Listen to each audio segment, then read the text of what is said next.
mute microphones. And,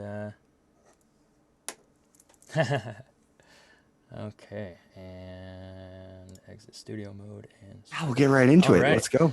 What is up, everybody? It is Friday, and we are back for the final episode of Falcon and the Winter Soldier. Series I am finale. J7. He is Frosty, and we are joined by a very special pair of people today. Yeah, absolutely. 100%. This is James Cybulski and his daughter, Chloe. Hi. Hi, guys. What's up, true believers? What's happening? How good was that? That was so good.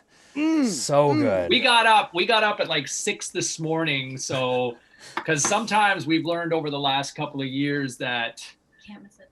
What happens when you go to school? What happens? Like, it doesn't matter. Like, over the last couple of years, like, there's a couple of kids that, up to no good. What happens? Starting making trouble in the day neighborhood. before. They watch the extra premiere. Showing and the premiere, Yeah. and then they talk about it nonstop at school. I Ah. eventually have learned that that's not good. No.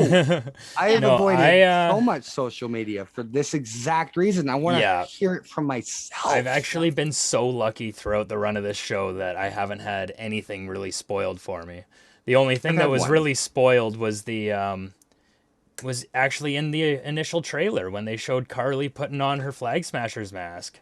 And it's like, hey, that's obviously the leader then. That's the thing. if you knew from like comic books and whatnot, like, and other things, like, you knew she was kind of the main situation. So the what was it? The trailers didn't really not show it, but for people who knew it, they kind of saw it. And I don't feel like the trailers gave away anything outside of a hint of Zemo. And it's like, okay. And for me, growing up in the 80s, Zemo was kind of the main villain for Cap, right? Yeah, he was. At least for me, he was the guy in the 80s more so than the Red Skull. And so I liked that element. But 100%. They didn't give away anything. I don't think they had given away John Walker at that point, or at least I hadn't seen that coming.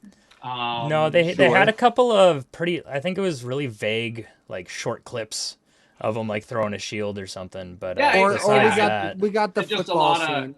And trying to look like there was obviously a little like the buddy cop. A little bit of chirping between Falcon and Winter Soldier, but which was fantastic. I cried at the end, man. Like I had my eye at the end of this episode. When we got to the Isaiah bit there at the end, when Cap took him into the museum, that hit me good. Yeah, I mean, here it is. It's like 7 o'clock in the morning. I got tears going down. Like, trying to start my day, and I'm just like, it's very sad. Did you find it sad? It's very sad. Yeah. Very sad. I don't know. I'll be hard pressed to find another show that's going to make me tear up the way that Luke Skywalker did in The Mandalorian. Yeah. 100%. See, that was just fanboying out. Like, just freaking out. Yeah. Exactly. Well, and I did the exact same thing when I saw Falcon fly in with his new suit. Yeah. I was like, oh my god. I'll get into the suit. And just like true to the comic, right? Sam. Yeah, that's what Frosty said. That's exactly where I was coming from. I was like, that suit, perfect. Yeah, that so half good. cowl that goes into the goggles. That's nailed it. White, and good. I gotta say, I mean, just how it was written at the backdrop of and whether people liked it or not. Whether people might take issue to it, but man, I thought it also was a story told that was so relevant to what's happening from a societal standpoint right now. Especially, right? And the discussion and the debate of will America accept a black man as Captain America? I mean, 100%. That's a heavy, real story that is taking place. I mean, here we are, just days after Derek Chauvin being found, George Floyd's murder. And, for this all kind of coming down, how it played out, I thought it was a beautiful story. I think it's a great way for the Marvel Universe to take, a legitimate A-list character. Mm-hmm. My favorite MCU, my favorite Marvel superhero growing up was Captain America. That's Sure. You're a Captain America. Like we're both Cap Nice. people. I see the shirt. I mean, look, I get it. Cap's still super soldier serum, but at the same time, like to me, he's about as close to just a regular Joe. Like Tony Stark had the armor, right? Hulk obviously, intergalactic strength. Thor was a god, right? What? Yeah, Gamma rays, exactly. Yeah, like Cap to me had to outsmart, the supervillain, same as Batman. That's why he's your everyman. I get that. Yeah, like the kids even don't though grow up wanting to be Superman. a drug test in pro sports, right? Absolutely. Is he on PEDs? He's on next level PEDs. Oh my god. Yeah, like out of this world PEDs. That's the Flag Smashers. Yeah, like, no, I've always been partial to Cap as well. Like if I have a hankering to watch a Marvel movie, it's the first three in my head are First Avenger, Winter Soldier, and Civil War. I say Civil Ultimate War Cap is probably is one of my low favorites. tier on me, but Ultimate Cap was a little weird. He hailed Hydra for a bit, but every other Cap was. Which, by the way, have you guys read Steve Rogers' Captain America at all? No. Where kind of like a multiverse storyline where Steve Rogers basically his mom had nothing. They were kind of in an abusive relationship, and a woman kind of helps her out, Steve Rogers' mom, and she joins Hydra. And that's okay. Steve Rogers grows up, that's where the infamous as a double spy, right, working for Shield, but quietly. It's the infamous Hail Hydra panel. It was amazing. This is only like somewhere in the last 5 years, I think. Oh but it's a great read. And you're just like, what? My brain always goes to the infamous Hail Hydra panel, where it's Cap and he's doing the whole Hail Hydra, and it kind of explains like, oh, he was something from that. And then we get more of the backstory from that. And I definitely enjoyed that 100%. Oh, it's like they even kind of tip of the cap it in Winter Soldier, right? Where it's just that scene in the elevator. Tip of the cap. Yeah. Tip of the captain. Yeah. Straight up. So no, what an episode. Yeah, let's dive into the beginning of it here. You want to? Okay, let's go. Yeah. I got notes. Yeah, so we start off with Carly and the Flag Smashers. She's on the phone and with all her companions, and it's finally time to execute their plan. Yeah, and we see the GRC going down. We got that from the last episode, the end of the last episode. Yeah, so it was just kind of a continuation off of what we finished off with in the last episode.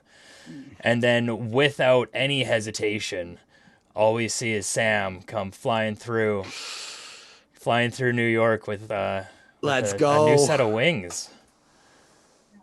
That was where it was so hype. Nice. So, I mean, thumbs up to the uniform or what? Thank you. Oh, absolutely. I say double. Big thumbs up. Double thumbs up. Double thumbs up for me, man. Yeah. What really does it for me is like the baby blue jetpack stream. It just it screams Wakanda for me. Yes. Yeah, 100%. Yeah. I love the uniform, and then you jump right into a fight with Batroc de Leaper, or George St. Pierre, one of the greatest mixed martial artists in the history of the sport. And so good. And can we just say that GSP? First off, I thought the fight scenes with him looked excellent. Absolutely. So in everything he's been in. His striking, all of it, how it was choreographed, I thought he looked great. But I think the fact that they incorporated a little more French in his dialogue this time. Thank you. Yeah. Added more authenticity. Exactly. 100%. Well, yeah, because Batroc didn't really even should have been do a whole lot of talking in the other instances that we've seen him. If he does, it's very, very slight. Well, and in fairness, GSP was never a great promo on the mic to begin with. No. Right? No. He was, and look, I mean, English is not his first language. No. God, no. He did, he sold his fights on his fighting ability as opposed to being absolutely getting on the mic and saying, "Hey, I'm going to kick some ass here," and you got to see. He couldn't talk fans into the building. He fought them in there. He fought them into the building. Exactly. But I thought the evolution, you can see his maturation over time. I like the fact that they brought that character back. Oh God, yeah. They Batroc to you. Yeah, we like it. Baguettes are great. Baguettes are fantastic. I like bread too. Yeah. Shout out to carbs. I Shout out to can't carbs even and caps say- in uniform. Yeah. I spent 8 years in Ontario, so I have like that was in Ontario. French was like Canadian French was like the second nature to us. We learned that every morning. So like, I loved it. It got like so much of a yes. This is what I even love GSP for that reason. Next to the time he axe kicked the guy and lots of blood from the nose. Yeah. But Honestly, that was I'm gonna say it fantastic. now. I'd like to see Jake Paul try and take down him in a boxing match. Oh, that's still half a fight though. I just want to Jake- see the kid get his butt kicked. Yeah, I want Jake Paul to actually go into MMA where he's trained for half a fight, where Yeah. knees come out of nowhere. No, Yeah. Man, I'll tell you what, he's doing something right.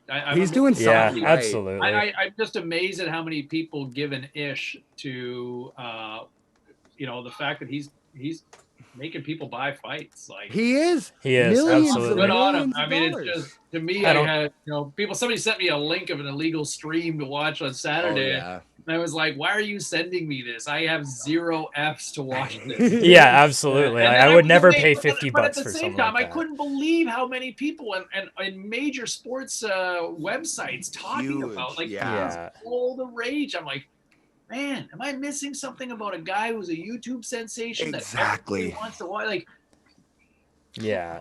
There was no huge jujitsu performance in that fight yet. A lot of the jujitsu fan pages I follow had that as a headline because it was just that big, and that Well, blows my mind. yeah, I mean, MMA sites, but ESPN, Oh yeah, Yeah. ESN, they all For had Triller. a significant portion of coverage, and Jake Yeah. Paul's not.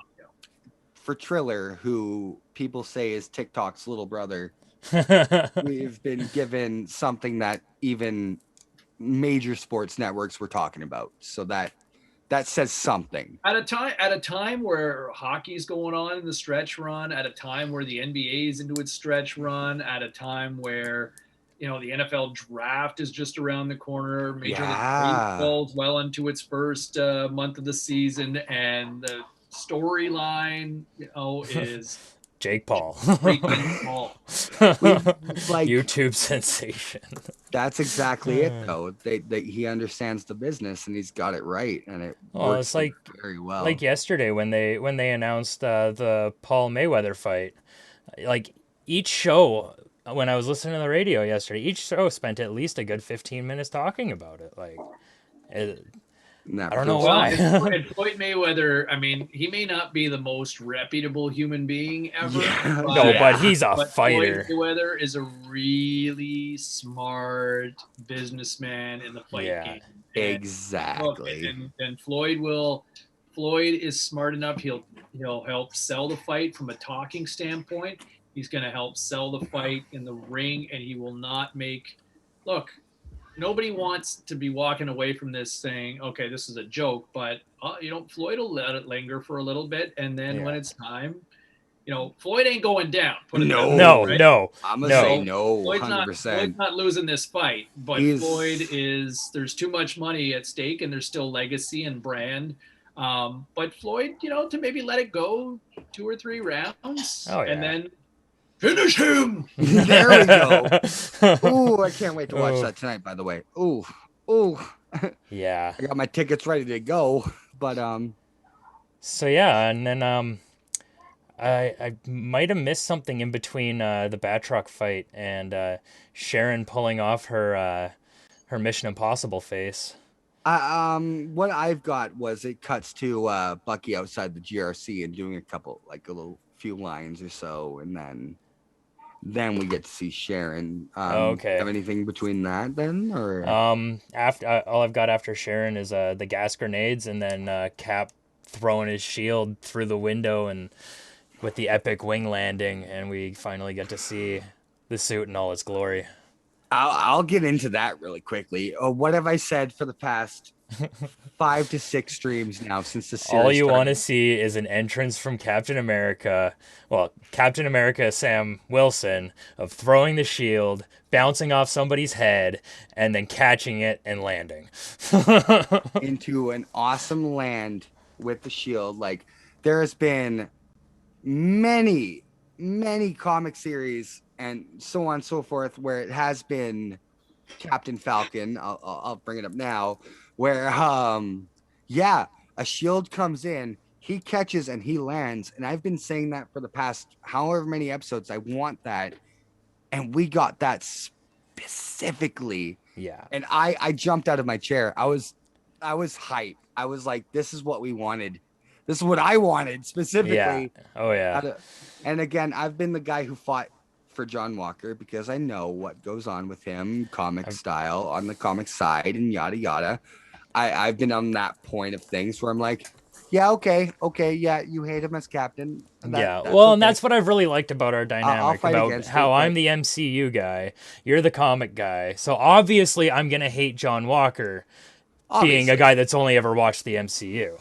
Obviously. Because Steve Rogers is my Captain America, but now Sam Wilson is my Captain America. It's funny. Like, Bruce Wayne is my Batman. Yes. Yeah. If there was ever somebody who would ever, I think Dick Grayson would be that guy, and Steve Rogers is my Captain America. And if there was ever somebody that would be an apropos replacement, it would be Sam Wilson in my 100%. Look at the history. I entertained the idea of Bucky, but in the end, it has to be Sam. But again, I just don't know. Like, Bucky, there's a loyalty there. There's obviously a long history, but I think like Bucky's cool as Bucky.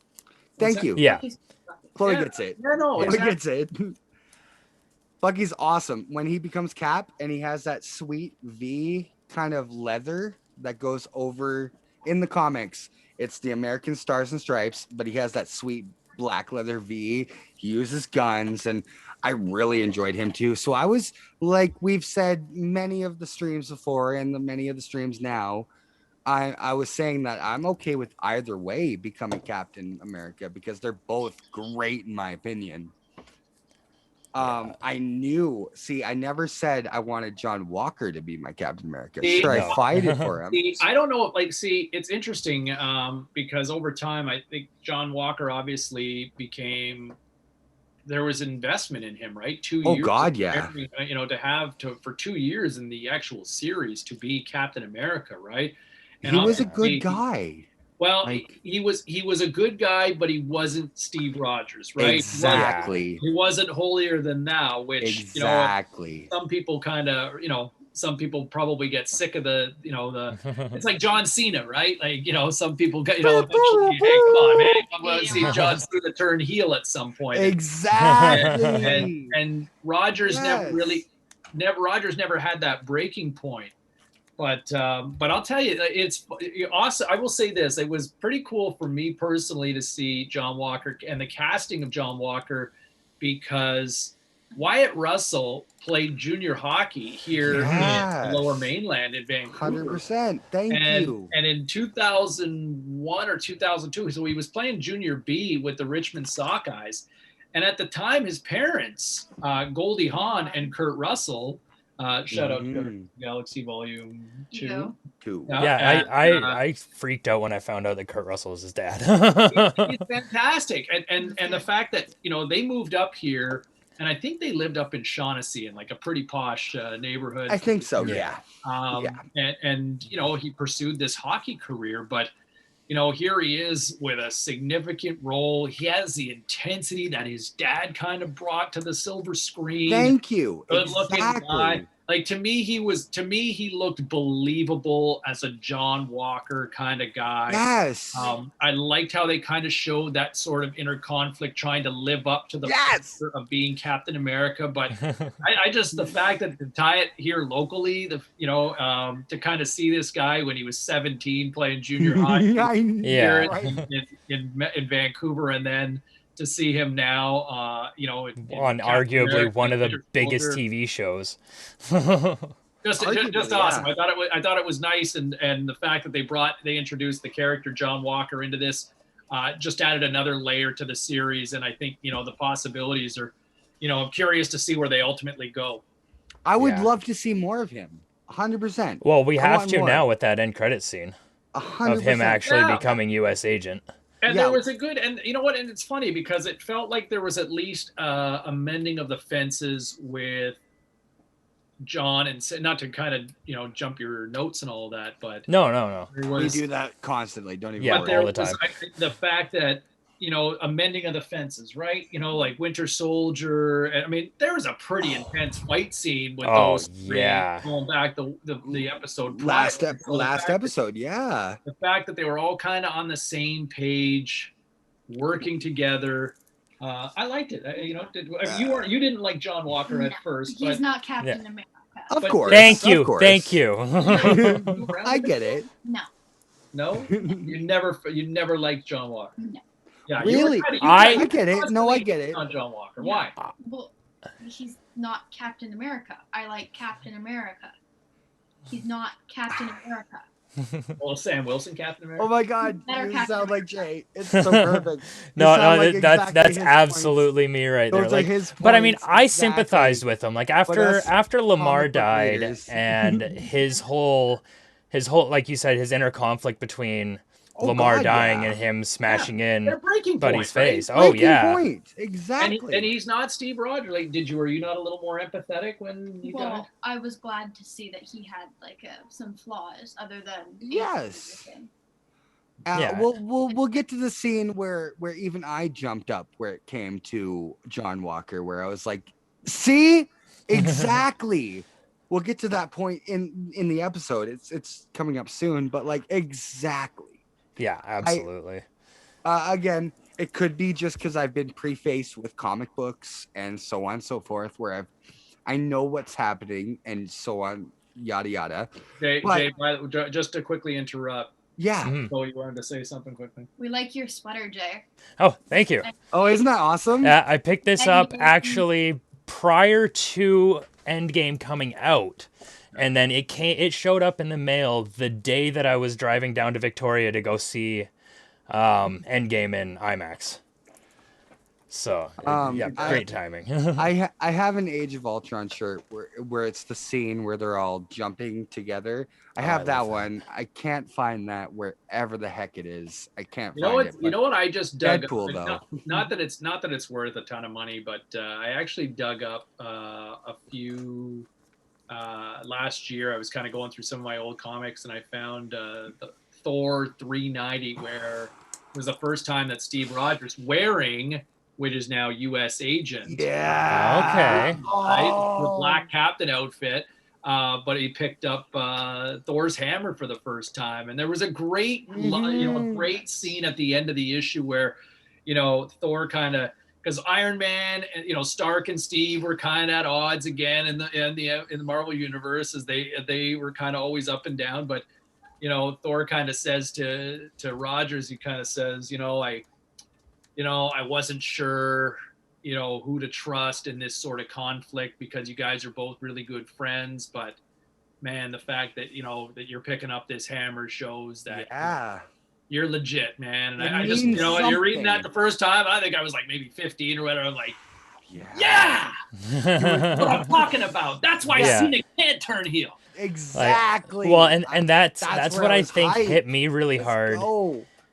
That's what hit me really hard in Endgame when Cap finally picked up Thor's hammer, because when you see it in what is it, Age of Ultron, when nobody can pick up his hammer, but you see it kind of wiggle when Cap goes to pick it up, and you just know from that point on that there is going to be a moment where Cap picks up that hammer. We just don't know when it's going to be, and the way it happened in Endgame, when I saw it on opening day, the entire theater erupted. It was fantastic. I mean, because you're worth it. We went to see it 2 days after, and that moment, like, did people? Oh yeah, I hear you. People were like, yes. Exactly. Yeah. It was such a good moment. Probably, I'd say once every couple of weeks, we probably he go back puts to on watch the scene, that and he's like, I went and saw it, I think 3 times before they took it out of the theaters. Well, I'll tell you, because it's been we're coming up on 2 years since that movie came out. Yeah. But now that back at the U.S. election, there was somebody posted an insanely good video of Trump as Thanos, and and it's like Obama as Black Panther, and so Biden, good. yeah, but just kind of using that scene, but. Oh man, I'm gonna have to find that. Going back to watching that, it's good. It's funny. I can get all the kids in the house. We'll all just like, well, keep watching it. I was like, I only need that 3 minutes. That's all we wanted. Yeah, I need that's to it. Go for a run. I'm ready to go for my day now. I'm and hyped. then the lead up to the Avengers Assemble finally coming out. You two Marvel nerds will appreciate this. Odin. Hey, Odin. Oh, I remember you from the Instagram posts. Thor's dad.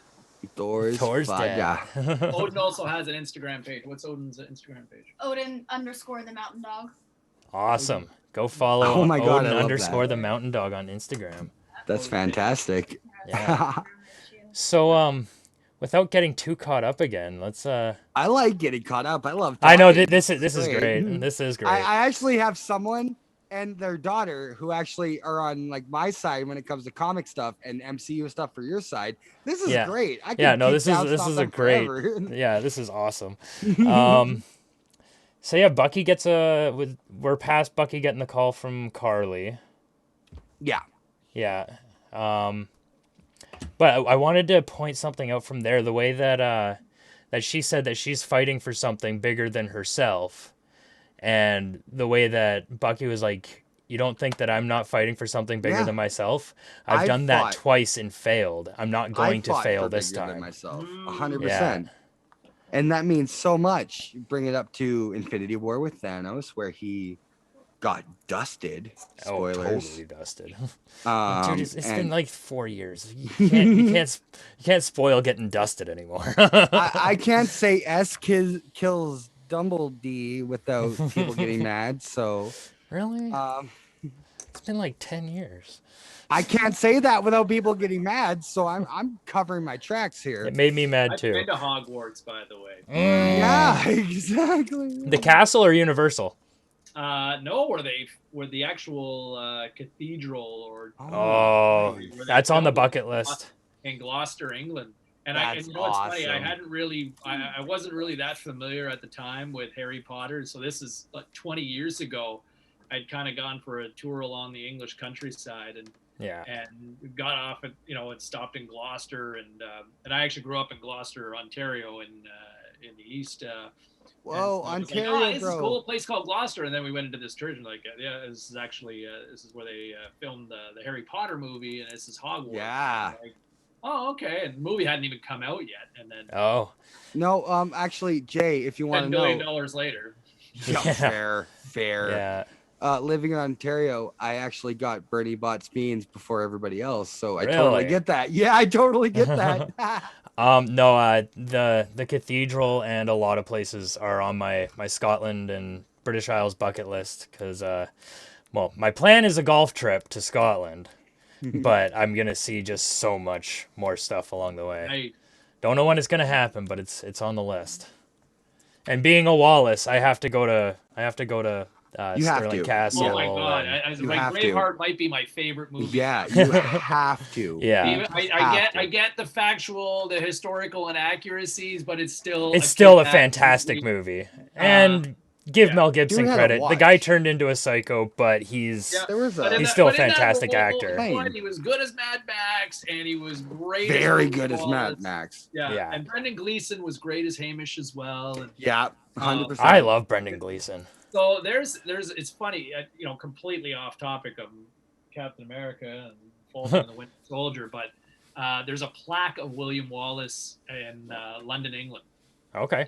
And wow. And it's funny because went on this kind of this tour one night in London years back, and the tour guide had said this plaque has been here for however many years, and it was just just there and nobody paid attention to it. And then when Braveheart came out, now there's it's such a huge... at the time I had gone by it about 6 years after the movie came out, and there were always bouquets of flowers ever since that movie came out. I bet. Really? People paying homage to William Wallace and just the figure that he was, right? And so, in fairness, yes, are there historical inaccuracies? Sure, but at the same time, like he also brought to life, I think an important character. Oh God, yeah. In Scottish history, totally. just as 100%. Just as the Titanic, when the Titanic movie came out in the late 90s, exactly. There was a big crush of tourism that went to go visit the cemetery where a lot of the victims of the Titanic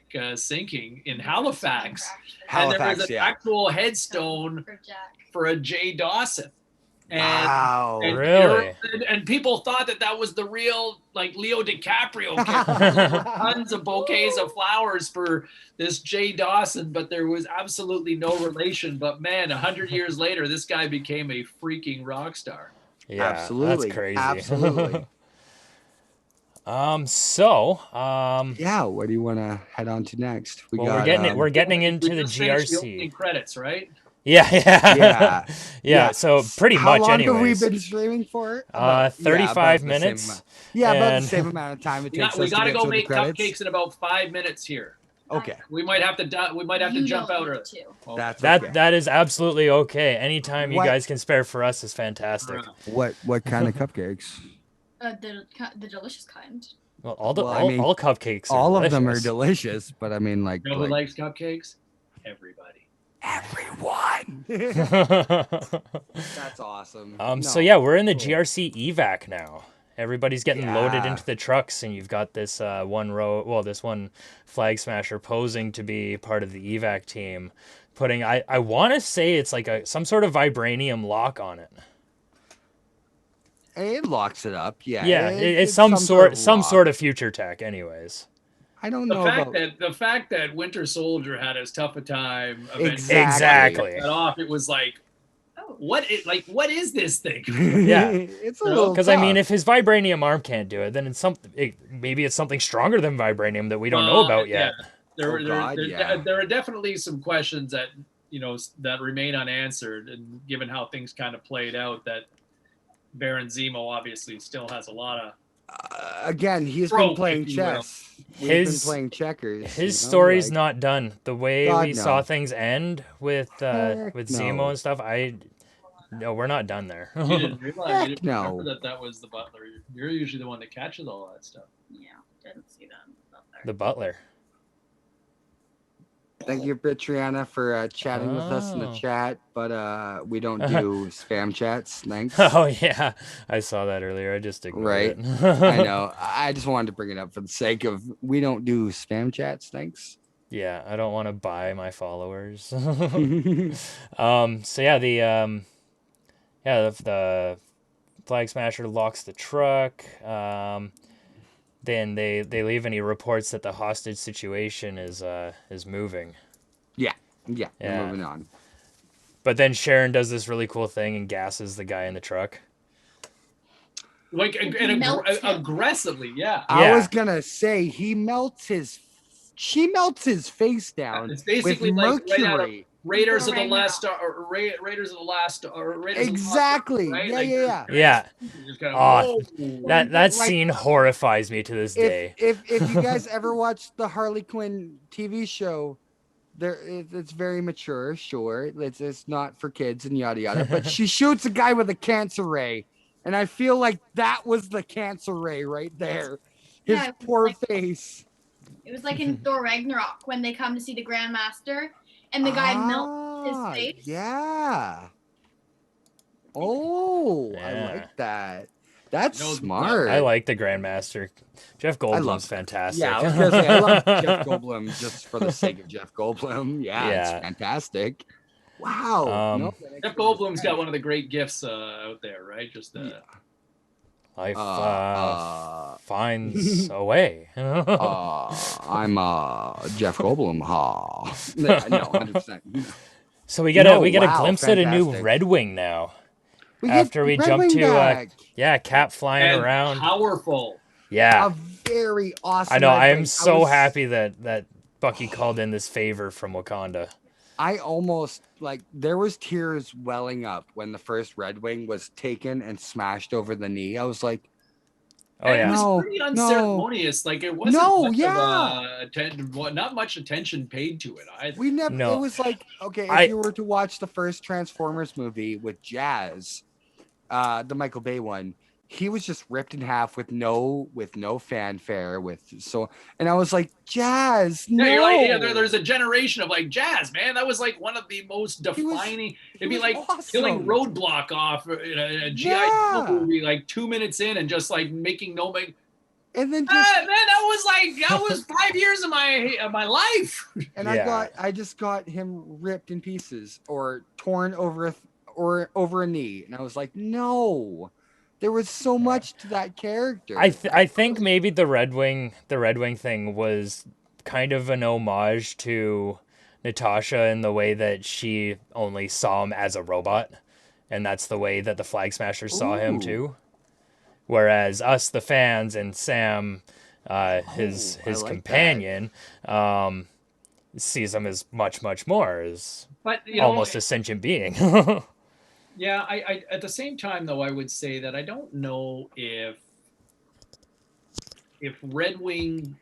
I think Red Wing had more of an impact in the early years of Falcon. Yeah. Where really probably the last 30 years, almost 40 years.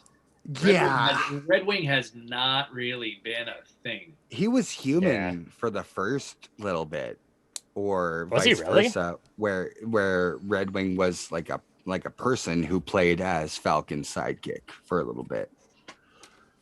So I get that. And when it became, he was like a sentient being of like technology, we got that in the MCU. We got it a few times, and then we get him just over a knee. It hurt. The fact that this Red Wing pulls out like yanks somebody out of it, moving with authority, helicopter, and then proceeds to. I'm so into it, right? Like, I love it. I'm so into it. I want more of him. I want more Red Wing. Yeah, give me more love. And we get to a scene soon where we actually see more than one little mini Red Wing. But before that, we get this really, really cool scene where the chopper starts spinning out, and this is after Sam saves the takes the, was it he takes the no, he saves somebody, and what are you saying no for? He shields a woman on a bridge when the chopper comes flying in, and the thing just like bounces off his wings and off into the water. I mean, I love how it shows that he's got, as Captain Falcon, he's got 3 shields basically. Right wing, left wing, shield. They show that enough, and that's fantastic. And again, going back to the whole thing where I've been nothing but hyped to see a shield come in, knock someone out, come back to the Falcon where he lands with it, and we got that in this episode. All of that was just amazing. I'm so excited for it, and I'm so hyped that we're going to get more of that within the MCU, which is beautiful. Beautiful. Yeah. Yeah, and then okay. Yeah, you guys are. Wait, you want to say goodbye? Yeah, if you got anything to do, let us know. Yeah, what's up? Thanks for joining. Anything you want to add? Do you think there will be a season 2? Yeah, what's up? Maybe. You got questions? But there's got to be a Doctor Strange Multiverse of Madness coming soon because of how WandaVision ended. Yeah, that is actually slated for May of 2021. So very soon. If it's still on track, it'll be coming out next month. Did they not say it's being pushed back? I don't know. I did see a poster for it online the other day that still said May 2021, but it could have just been a repost of the older poster. But if it is coming out next month, then I am ridiculously stoked for that because I love Doctor Strange. Benedict Cumberbatch is a fantastic actor. And especially the fact that the fact that we're going to see Wanda again. I want to see Bad Girl Wanda no matter what. Let's get that. Let's get a House of M story completion. I want some Monica Rambeau. Yes. Marvel. I just want like an end credit scene at least of then panning up to the Skrull ship where Nick Fury and Monica Rambeau are hanging out with Steve Rogers. In the real sword. Because, I mean, where is Steve? I thought we were at least going to get an old man Steve Rogers cameo in this show, just for a quick second, so he could be like, I'm okay with what's going on with my shield. I feel that we're smart enough to know that we're going to get that. We got that in Endgame. I feel like they knew as fans we're smart enough to get that in Endgame, where like we know he retired. He's done with it. He's lived two separate lives. I agree that Steve is he's done. He's moved on. It's been the time. And here's the other thing, right? I mean, Robert Downey Jr. first brought, we first saw the first MCU film.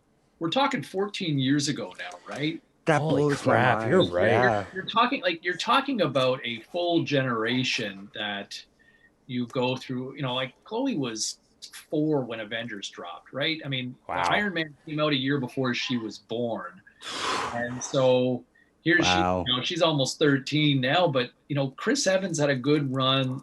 Robert Downey Jr. had a good run. Like, there's a certain point where I think you ultimately have to realize and recognize that you got to turn the page on. Like, as much as we want to see, like, and it's funny. Like, I cringed the first time I heard Chris Evans was cast as Captain America. Yeah, same. I thought of him as the goofball from Not Another Teen Movie, and we got Human Torch from Fantastic Four. Yeah, we got Fantastic Four, like, and it's 100%. And I just was like, really? And you know what? Chris Evans was amazing. He did so well. Everybody was like, honestly, everybody was great. Robert Downey Jr. was honestly, I mean, he made the MCU universe, right? To kick off Iron Man. And you know what? 2 and 3 weren't very good, but the first Iron Man paved the way for what we are now, almost 24 films into the Marvel universe. We've seen 2 TV series that have been absolutely excellent. Very different, but I still think they've been very good. And to see but I think you also have to kind of turn the page on these guys where, I mean, Robert Downey Jr. is closer to 60 than he is. I mean, like, and it's funny because he was on Saturday Night Live. We're talking 35 years. Yeah. Oh my God. Yeah. And he's not a kid anymore.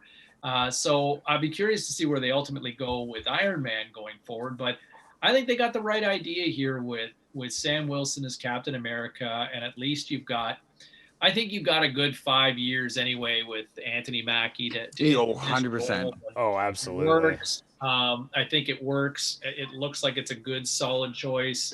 He's there's a nice humility about him, but he also kind of really grew up in this role this time, and to really show his acting chops. But I like it. I like the fact they kind of turned the page. I think at some point you had to turn the page on these guys. I agree, 100%. No, I mean, there's certain guys like, hey, look, Christopher Reeve will always be Superman. Yeah, 100%. Again, but man, like, I really like Henry now. I don't mind Henry Cavill is great. I don't mind him. But the great thing.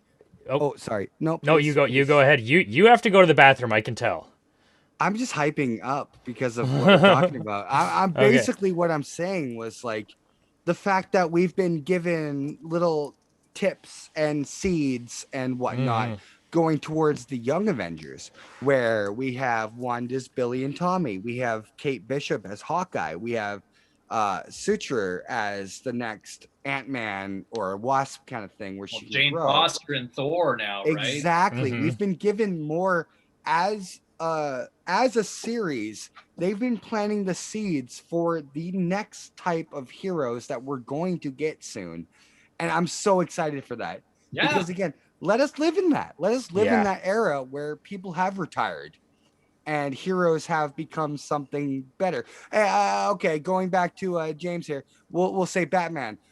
Would you rather have Barbara Gordon be Batgirl forever, or do you enjoy more her becoming Oracle, where she becomes that extra step where now she's injured, now she can't be a crime fighter, but she is still doing something. So like, in my opinion, like, yeah, let's go with West Coast Avengers.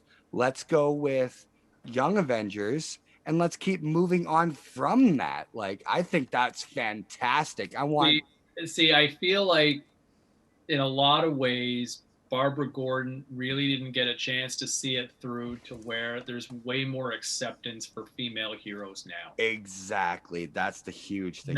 Where, she was good, but I think that she was more such a peripheral character in some ways, where now I think think of I think there's such a wonderful dynamic, right, with Commissioner Gordon, daughter, where, I mean, look, you've got Oracle now, but and look, she's still very prevalent, but Barbara Gordon, to me, unfortunately, and hey, look, I give DC credit. I mean, that's the one thing that DC kind of does. If they make a decision on a character, they see it through, right? If somebody's all the way to the killed off, lives, right? Where Marvel, as much as I love my Marvel storylines in a lot of ways, but there's been somebody's been killed off and then somebody's been brought back. Right? Exactly. I'll give you an example. I pulled this comic out for the kids that I had this Avengers annual from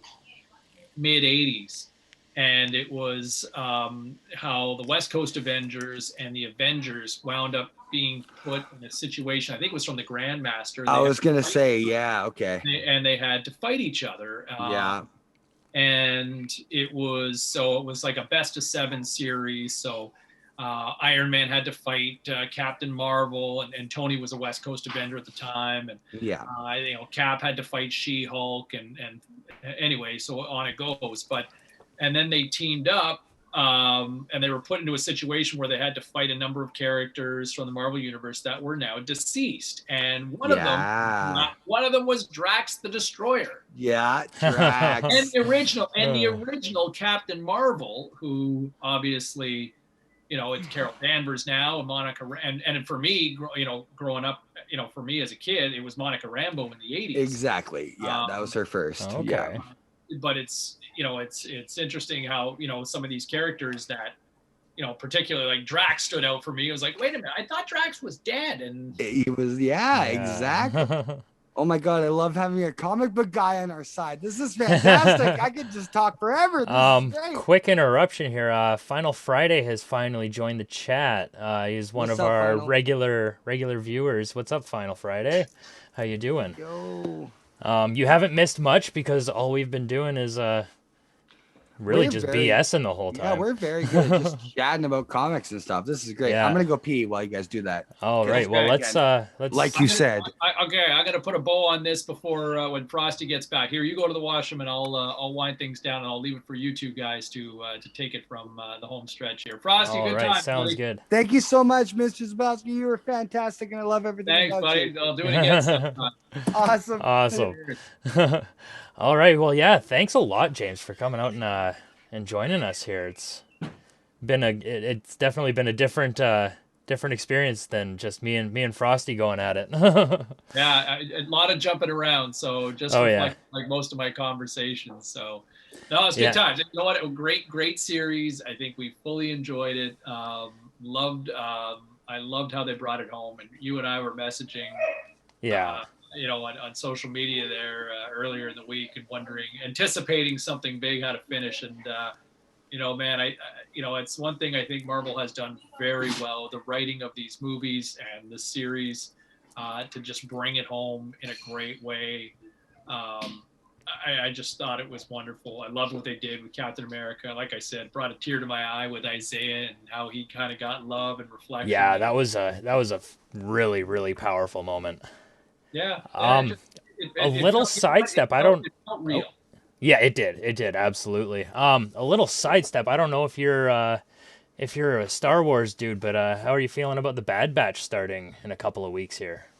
I haven't seen enough about it, and I know some people have been pretty amped up about it, but to really get it, you had to have. Did you watch the Clone Wars series? I have not watched the Clone Wars. I've only watched a couple of episodes, and man, I have heard nothing but amazing reviews about both. As a whole, it is a fantastic show, but to get the gist of the Bad Batch, they showed up in the final season that they had just released in the last year. So if you just go and watch the 7th season there, you'll get the Bad Batch and their gist, and then you'll get the tie-in between the Ahsoka story and the Darth Maul stuff, tying into when Anakin actually switches to the dark side and becomes Darth Vader. So the Bad Batch is going to be a fantastic show. When does that drop? That starts on May the 4th. They drop the first episode. Yeah, they drop the first episode on May the 4th, and then they're going to follow into the same thing they've been doing with the Friday releases. This is all clearing the deck for me to get ready for another series. So yeah, and then Loki starts in July. Yeah, so a lot of material coming, and we'll be breaking down every single one of them. We'll do it all over again, boys. Happy Friday. Yes, thank you again, Seaball. Great you finally. You guys take care and stay true believers. Right on. Excelsior! Later, Seaball. See you guys. Excelsior, 100%. Okay. Wow, what a wonderful dude. Yes, absolutely. Wow. Okay, so everything's gonna look a little weird here while I fix up our original screen. Yeah, no. Yeah. So let's let's go to a break. Yeah. And we'll be back in a few minutes. I'm sorry to keep you waiting, Final Friday, but stay tuned. We have barely gotten into the beginning of this episode, so there is a lot more to break down. We had nothing but James Cybulski, man. Like, what a guest, dude. Yeah, what a guest. So we'll be right back. Stay tuned, and we'll see you in a minute. Enjoy these tunes. Love you.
All right, we are back, everybody. Yo, what is up, people?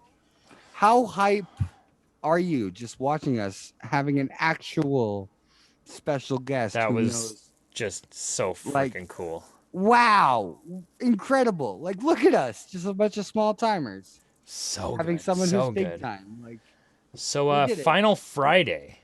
Tell Yeah, us, what how is was up? your day? How was your day? What did you think of the episode? We have all the chats up, so please let us know. We are back. We are raring and ready to go. I'm still just hyped for having Adrenaline, man. Adrenaline. Yeah, just for having James talk to us. Like it blows our mind. I don't talk to people that have a big following anywhere very No. often. But for those of you that don't know James Cybulski, he's a guy that I've been following for quite a few years now. He's formerly of Sportsnet 650 Radio. I used to listen to his show every morning, and he's worked for a lot of other sports media outlets, and quite frankly, he's one of the best in the biz. And he's one of the best comic book nerds I've ever talked to. So yeah, I'll say and that. a huge comic book nerd. So what more can you ask for? Comic book nerdiness and sports. Like, wow, the best of both. Like, as you guys can see, the best of both worlds. Star Wars, Canucks, Power Rangers, Pac-Man. So yeah. No. Fix my light here. Everything's bouncing off my glasses. Day was good. I watched the MK movie, though it really good. Did you guys watch it? I have yet to watch it. I'm watching it after the stream. How are you watching? Are you just getting a version? Oh, HBO Max? Maybe HBO Max, because it is free on Max, which is fantastic. Which I think is what I have. Boom. Way better than having to spend $30 to Disney for Maya and the Dragon or whatever the. Yeah. If we get this finished up quick enough, I'm game to sync up our movies and watch it. I'm so excited to watch it. I'm ready to go. I don't think they do a group watch thing like they do on Disney Plus, but we can figure something out. Yarg, I'll figure it out. Get over here. I'm so hyped. I watched the first 7 minutes of that. Wow, beautiful. They got the gore right. They got the story of Scorpion right so far. What I've seen, perfect. Let's go. Awesome. Let's get it. So we'll get into that. So on. But where did we leave off with James? I think we were right. I screwed up in my notes. So I called him Mr. Cybulski the whole time because I felt less than him. Yeah. I don't know. I don't know. I've known him as Seaball since his 650 days. Of course. Yeah. We got Carly on the phone with Barnes. Yep. I fought bigger than myself. We got all the people evacuating. And yeah, then we were past that. Sharon gasses the dude gorily. Okay, really quickly, we've we did talk about Red Wing, yes. Mm-hmm. And then we didn't so the one that I screwed up, was Chopper hit Sam, he's fine. Yeah, okay, I was gonna say he hits the water, comes up out of the water, so on and so forth. Mm-hmm. We didn't talk about the au revoir line where he says au revoir to Batrock and jumps out the window. Oh, okay. See, yeah. That's what that was my throw shield, jump out window, catch shield. I didn't hear the au revoir. So he did say au revoir. Sam did say au revoir to Batrock because he was bringing up a lot of French stuff. Again, I didn't want to cut you and Mr. Cybulski off. Oh, dude. If we're getting off on a tangent, we got to continue on this show. We got to continue on the show. We got to move on. Yeah. Lay down the law, Frosty. Worst case scenario, we'll kill the hostages. Yeah. I mean, anyways, we're leading into a hostage sitch. Yeah. Hostage sitch. Yeah, so there's a chopper that has a bunch of hostages on it. The pilot's a flag smasher, and Cap is just doing this epicness. He's a boss. He's killing it. He taps into one of the hostages' phones. Yeah. And he's like, "Put your earphone in your ear." And he somehow knows, one, that she's a pilot. She knows how to control a helicopter. And Strange, two, but she can follow it simple directions. Good. I'd rather. They count down from five. That's 5. And all the fingers. they count down from 5, and when she gets to 1, she is gonna grab the controls. As what does Cap do? Oh, he takes out the pilot. He flies in with a sweet shield tactic, knocks him out, but then flies between the co-pilot and pilot seats and grabs. Because again, he doesn't kill people. It brings it back to the whole Batman situation where heroes shouldn't kill. And again, precisely. I can't say nothing because John Walker killed, but also Steve Rogers killed a few people. He had a gun for a little bit at his beginning, so it's not like neither of them were wrong for it. No, neither. They were soldiers doing what soldiers do. But the fact that you see Sam Wilson take that extra step to throw a guy out of the helicopter, but then catch him, or no, he lets him fall into the water. Because he lets another person fall into the water as well. Yeah. Because again, it's water. It will break your fall. And that's huge. Yeah, exactly. It's not like he was letting him fall onto concrete. Violet Moon. Hello, Violet Moon. How's it going today? Yeah, please give us some love. You missed out on James Cybulski.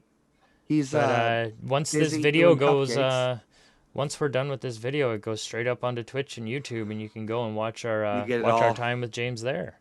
Yeah, you get it all. You get us and our boy, who also agrees with me in the comic kind of vibe. So I love him just for that too. Yeah, absolutely. I think that's great. He has the same vibe that I do, where he says something about the comics, and I'm like, yes, that's exactly it. And before we even got into streaming, I talked about how I like Deadpool. Mm-hmm. Deadpool as the comic kind of side, and he asked me about what my favorite Deadpool was, and I said, well, if I'm going to say that, is Deadpool kills the Marvel Universe, which is great, or the Marvel Universe kills Deadpool, also great, and Deadpool joins the X-Men just to KYS himself. So that's like, those are great Deadpool comics that if you haven't read, please read. Those are great. I even told James my favorite 3 were Deadpool joins the X-Men, or it was Old Man Logan, or one of the Civil Wars. And the fact that he understood exactly that, he got it. He was like, yeah, nope, those are awesome comics. And I was like, yeah, you get it. He started talking about DC. I kind of kept to the whole Marvel thing, but if I were to say DC is also involved, I'd say maybe Old Man Logan for Marvel. Second place goes to Flashpoint and or The Killing Joke would be my second and third if I were to add DC. I'd say maybe The Killing Joke is more up there more than Flashpoint. But then it would go to Civil War 1 or 2, where it comes to either Iron Man versus Cap or Iron Man versus Captain Marvel. I only own one Marvel comic, and that is a free one that I picked up on Free Comic Day. Yes. And it was Civil War 2. And because I also bought like 3 volumes of Star Wars comics at the time, I still haven't touched it. I was gonna say you went on to those instead. No, check out the beginning to Civil War 2. It's very good. It's more what's the movie? I believe it's with Tom Cruise, where it's about like a cop who sees the future and he tries to stop crimes before it happens. Tom Cruise, future cop. No. No, I mean that's what I'm typing into Google right now. Okay, future crime. No. Minority Report. Minority Report. That's it. That's where I can't believe I got that from Tom Cruise, Future Crime. Yeah, no. Civil War II is more like Minority Report, where they have a hero who is a mutant who can see the future. They use him like that episode of Futurama with balls? With the future telling The robot. balls in the bathtub or Yeah, whatever, yeah. Okay, that's what Minority Report is. So it was a spoof on Minority Report. Okay, got it. It's I haven't basically seen that. Minority Report, so It's very good because it digs into the whole like ethnicity and ethics of someone who knows the future and says a crime happens. Well, do you arrest them now to stop the crime, or do you wait till the crime happens and then you arrest them because they committed a crime? And that's where Iron Man and Captain Marvel are in Civil War II, because well, I'll say they captured a mutant who can tell the future, like because you can see he's like trapped in like a hospital kind of, not a bed, but it's like a water bed, and there's water around him and yada yada. okay. And Minority Report, so on and so forth.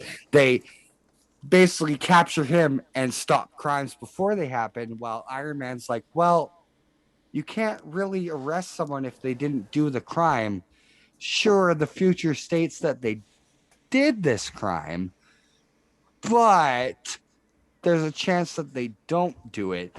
So that's where Civil War II comes from, and it's very heavily inspired at the beginning from Minority Report, which is fantastic. It's great series. I'll say it right now. Civil War I is where I put more of my faith in, with the whole Superhero Registration Act and the Geneva Accords or whatever in Sokovia Accords. Geneva Accords. No, it's the Geneva Accords and the Sokovia Convention, right? Thank you. Yeah, that's it. I believe that's it. Where like people, like heroes, have to like admit themselves and do their own thing and yada yada, and they're covered by the government. And that's Civil War I. Captain America dies in that one, by the way. Punisher just assassinates him in that one. But also, the whole reason why people thought Spider-Man was going to switch sides when it came to Captain America Civil War was because he does it in the comics, but they changed it to Black Widow in the MCU, where she changes sides. Okay. So that was a huge change where it came to the comics. But yeah, great stuff. If you haven't read it, please do read them. I'm actually strongly considering a subscription to that Marvel Unlimited app. Why not? Please do. Yeah, I think I might do it. I mean, I have a freaking iPad that I don't use anymore now that I have a fucking PC. So yeah, it's Civil War I, Civil War II, Old Man Logan. Deadpool joins the X-Men to kill himself. We've got Deadpool kills the entire multiverse. And there's another one that's more of the MCU that I wanted to bring up with you, but I can't remember. But there's about 6 that definitely you should read to just kind of get that kind of thoughts into your mind kind of thing. Definitely check those out. Shh. It didn't happen. Definitely check those out. So yeah, I definitely will. I think the subscription's like $5.99 a month, so I'm probably I'm just gonna pull the trigger. They look super good on phone apps. I was a part of them, and it's all it is you scroll right, and it goes to the next panel and fills the screen up. Fantastic. So it's that'll be so great on good. my iPad. So good for that. Yeah, no, check all of them out. Old Man Logan is still my favorite comic book to That's one I people think to read. I think I might get into first. If you liked Logan, the X-Men I do. movie, I love Logan. Logan's my favorite. If you liked the movie Logan with X-23 and the little girl and stuff, you'd love Old Man Logan because it was based off that. Yeah. Awesome. So, and Hawkeye's in it, and they're using the spider car. And they're driving on walls and stuff with the spider car. Okay, so that kind of shit just puts me off of it, though. Well, whatever. Flash Flash had a goddamn motorcycle, okay? I don't do DC, okay? The fastest man alive drove a motorcycle to be fast. Sometimes he didn't want to go super fast. He just needed to go fast. It makes sense. Like regular person fast. Spider-Man can drive on walls, but he can also walk on walls. It makes sense if you watch it. Venom's a goddamn T-Rex. You'll love it. I'm in. All right, moving on. This is not a well, it's sort of a comic stream, but it really is. But I mean, this is a Falcon and Winter Soldier stream, not an old man Logan driving spider cars with Hawkeye. Yeah, please continue. Please continue. So we get this Bucky bike lunge. Oh, again, biking. Awesome. Yes.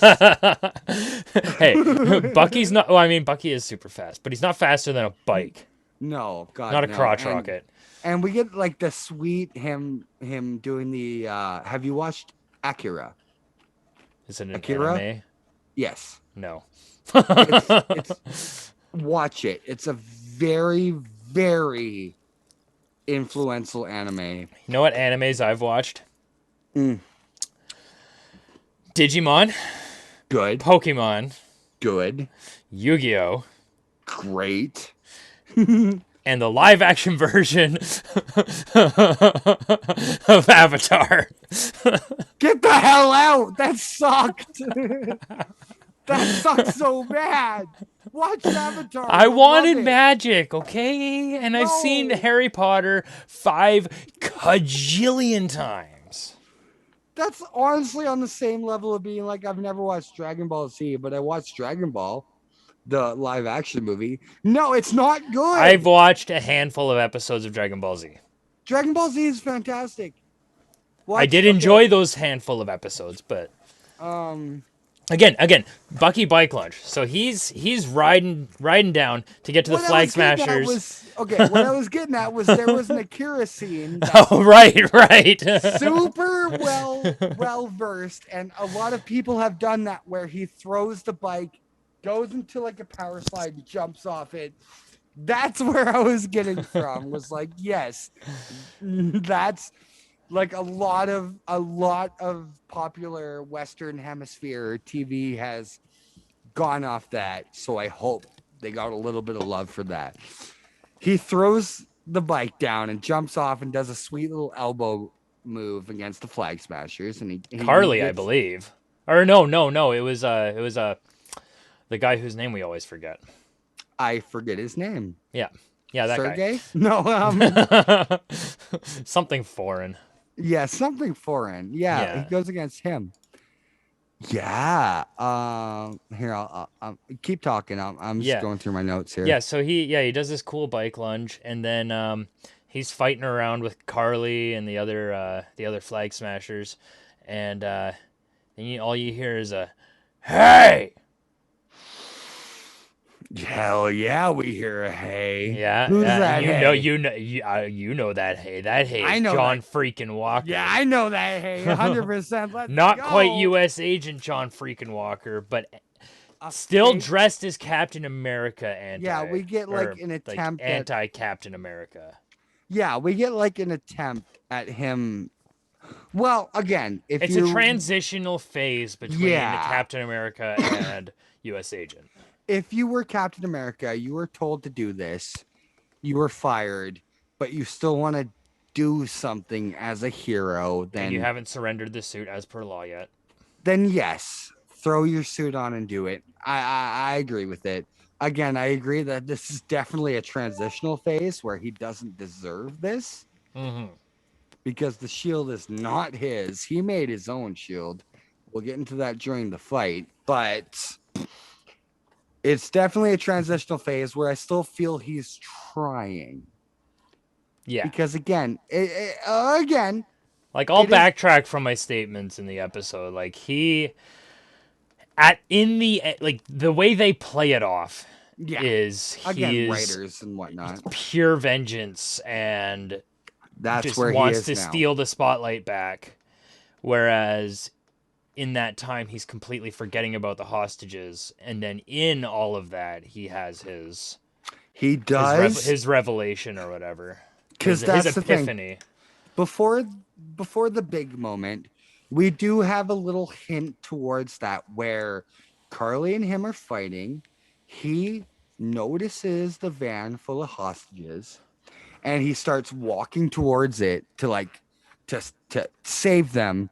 But Carly jumps in front of him and stares him down, and they continue the fight. So yes, John Walker is fueled by revenge of Battlestar, of our boy, who I wish he had more MCU lore to him, but he dies in this series 100%.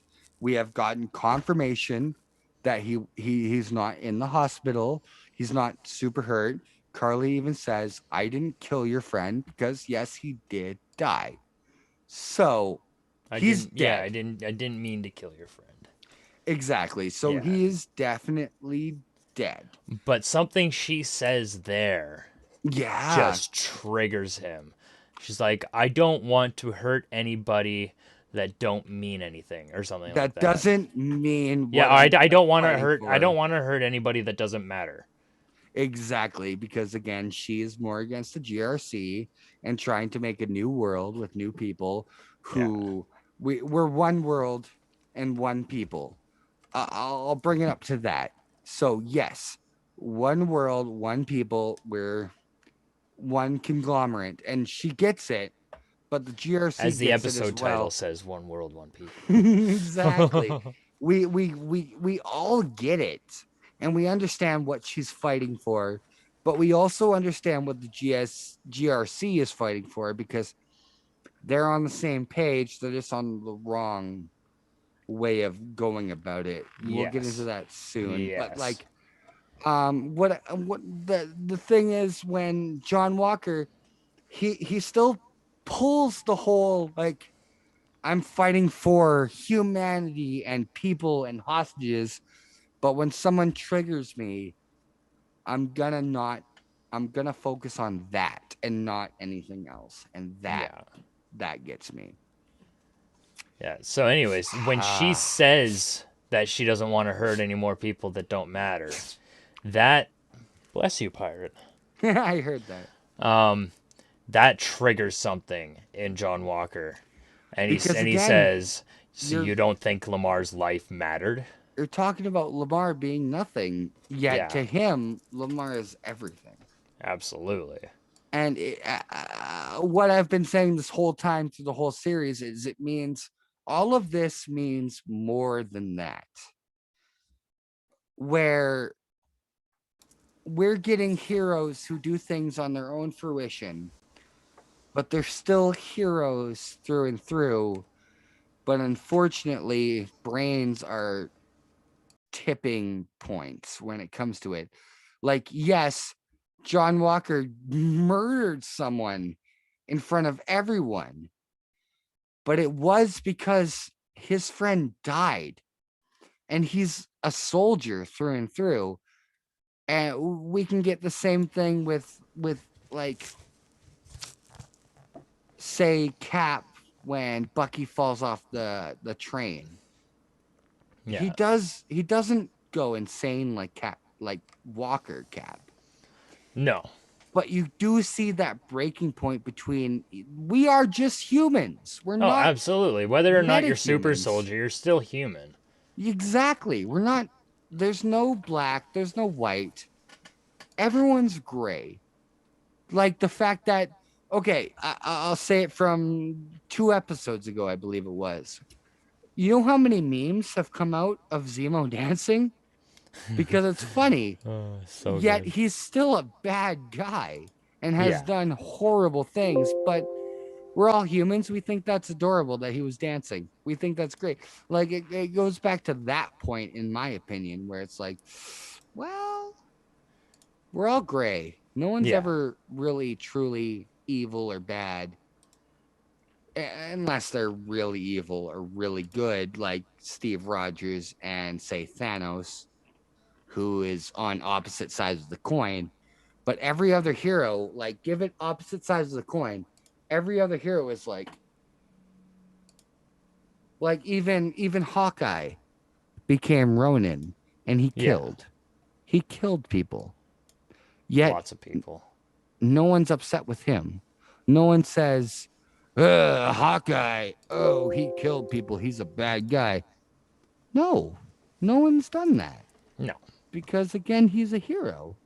Sure, when he became Ronin, hell, even when Captain America became Nomad for the little bit of the MCU, where he was all black outfit, had the Wakandan shields and stuff, he still fought for good. He wasn't Captain America, no, but he was still good.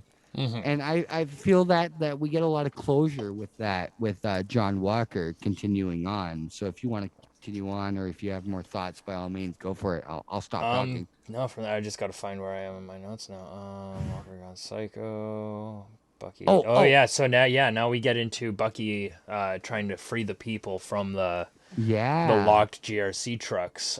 Really quick, from my MMA experience and my fighting kind of vibe that I've gotten really into, fantastic Superman punch from Carly. Oh yeah, totally. In that fight, she does a fantastic. I wouldn't expect the actress. What's her name? You know her name more than I do, from Star Wars more. She plays Enfys Nest. Yeah, Enfys Nest. I know Carly Morgenthau and Enfys Nest. I don't know her actual. I'm gonna do this. Yeah, please do, because she. I'll say now. Final Friday says Aaron Kellyman. Thank you, Final Friday. Thank you so much. Those are the kind of chats we need, or the ones to clear up things for us when we forget them. Exactly. Thank you, so Friday. I love the chats. And again, she pulls a fantastic, very well versed, her stance into it is a fantastic Superman punch.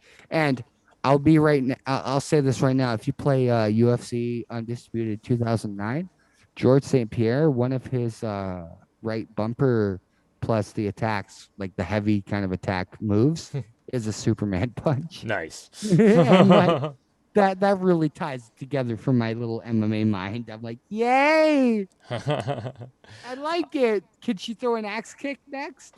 Yeah. So yeah, we've got Bucky trying to save the people, and it's not going so well. He's trying to reef the door open. He realized that it's got this weird kind of spider lock thing on it. And so he starts beating the absolute fucking shit out of it. Just punch it. And finally gets it undone. But in the meantime, Walker is fighting the rest of the frickin' Flag Smashers. He's out fucking numbered. And he's getting 4-on-1. And they're smashing his face. They're not going just for beating the crap out of him. They're hitting him in the face, and that sucks. Poor guy is getting hurt. Yeah.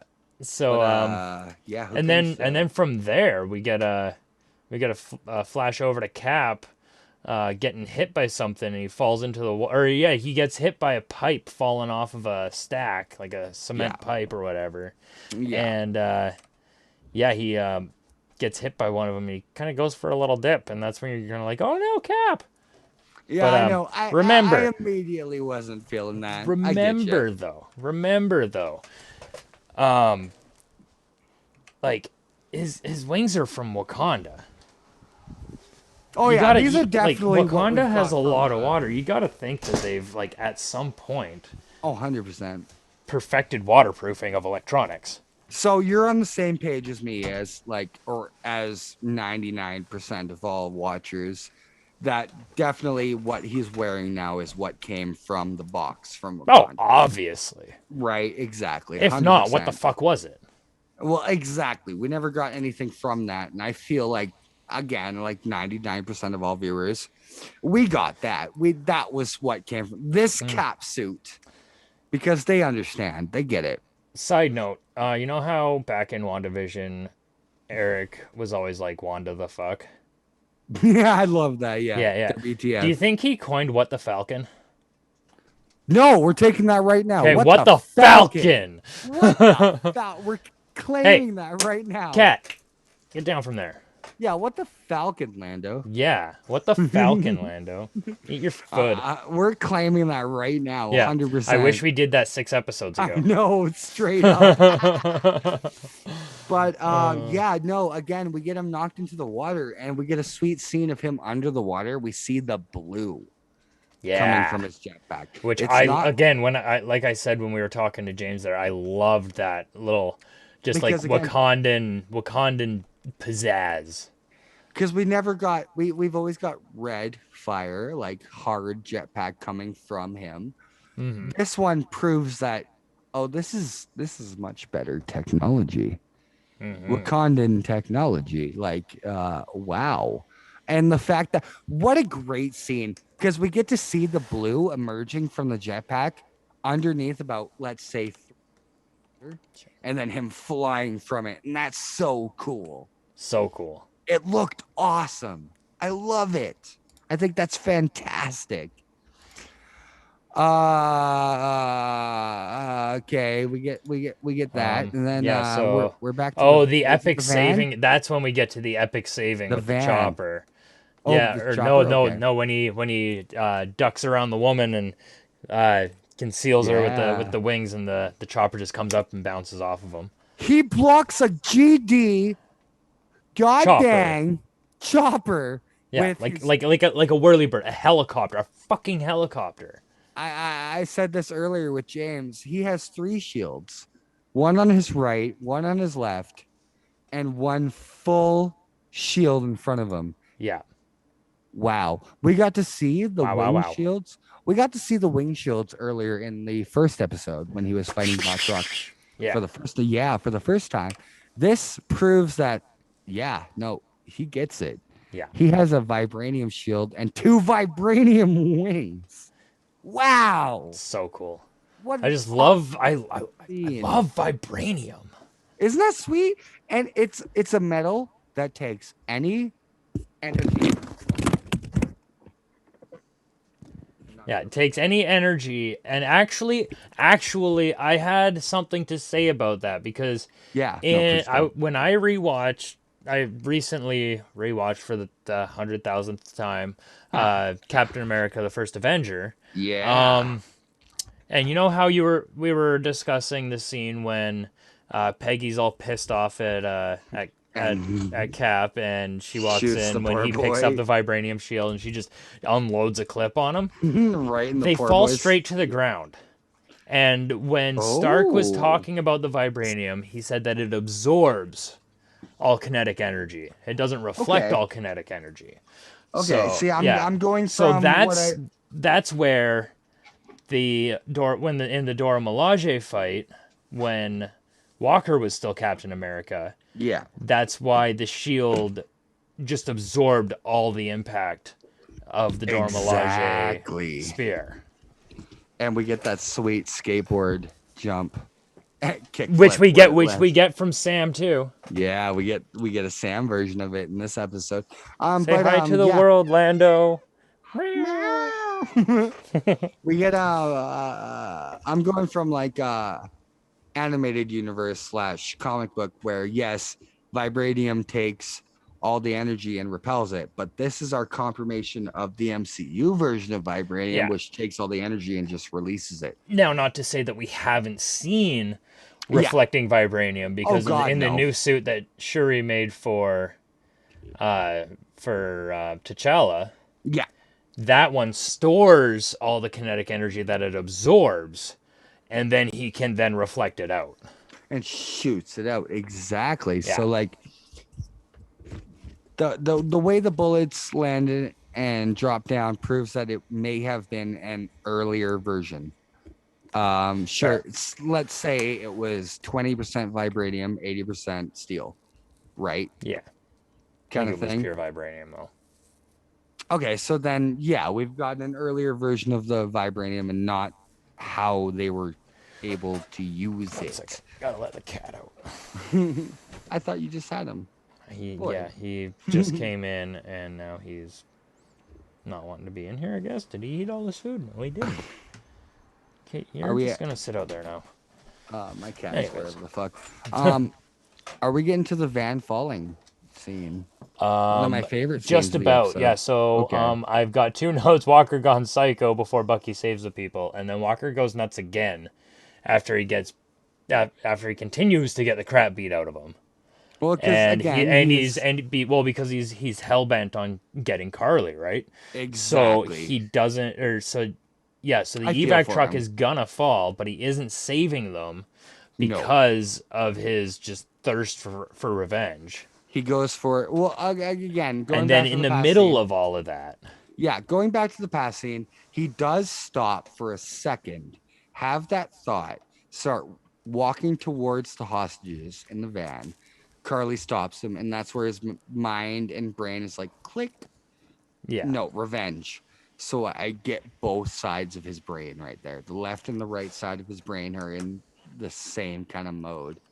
And I yeah, love that. and That's all I wanted to say was yeah, like, and then in the middle of all of that going on, he kind of clicks back again because he sees the van is hanging over the side of the scaffolding, and yeah, that's when he clicks again and realized, oh shit, I'm supposed to save people. So he people are goes in and trouble. grabs onto Yes. the back of the van and tries to keep reefing it up, and then Symbolically we see the shield like like fall down behind the van yeah, too, yeah, yeah, and because it's all crumpled and crap because it's just steel. it's not real cap shield.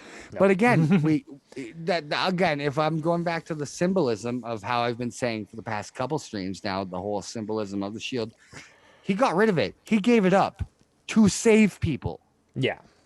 He tossed his shield down. You see it bang down into like the crevice where Keep into the talking. The cat construction wants area. outside now. Okay. Into like the crevice into the area where Bucky is.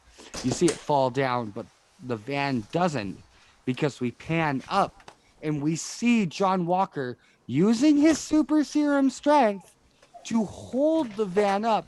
And that's where I got so hyped watching it. I was like, yes, Yeah. he's still a hero.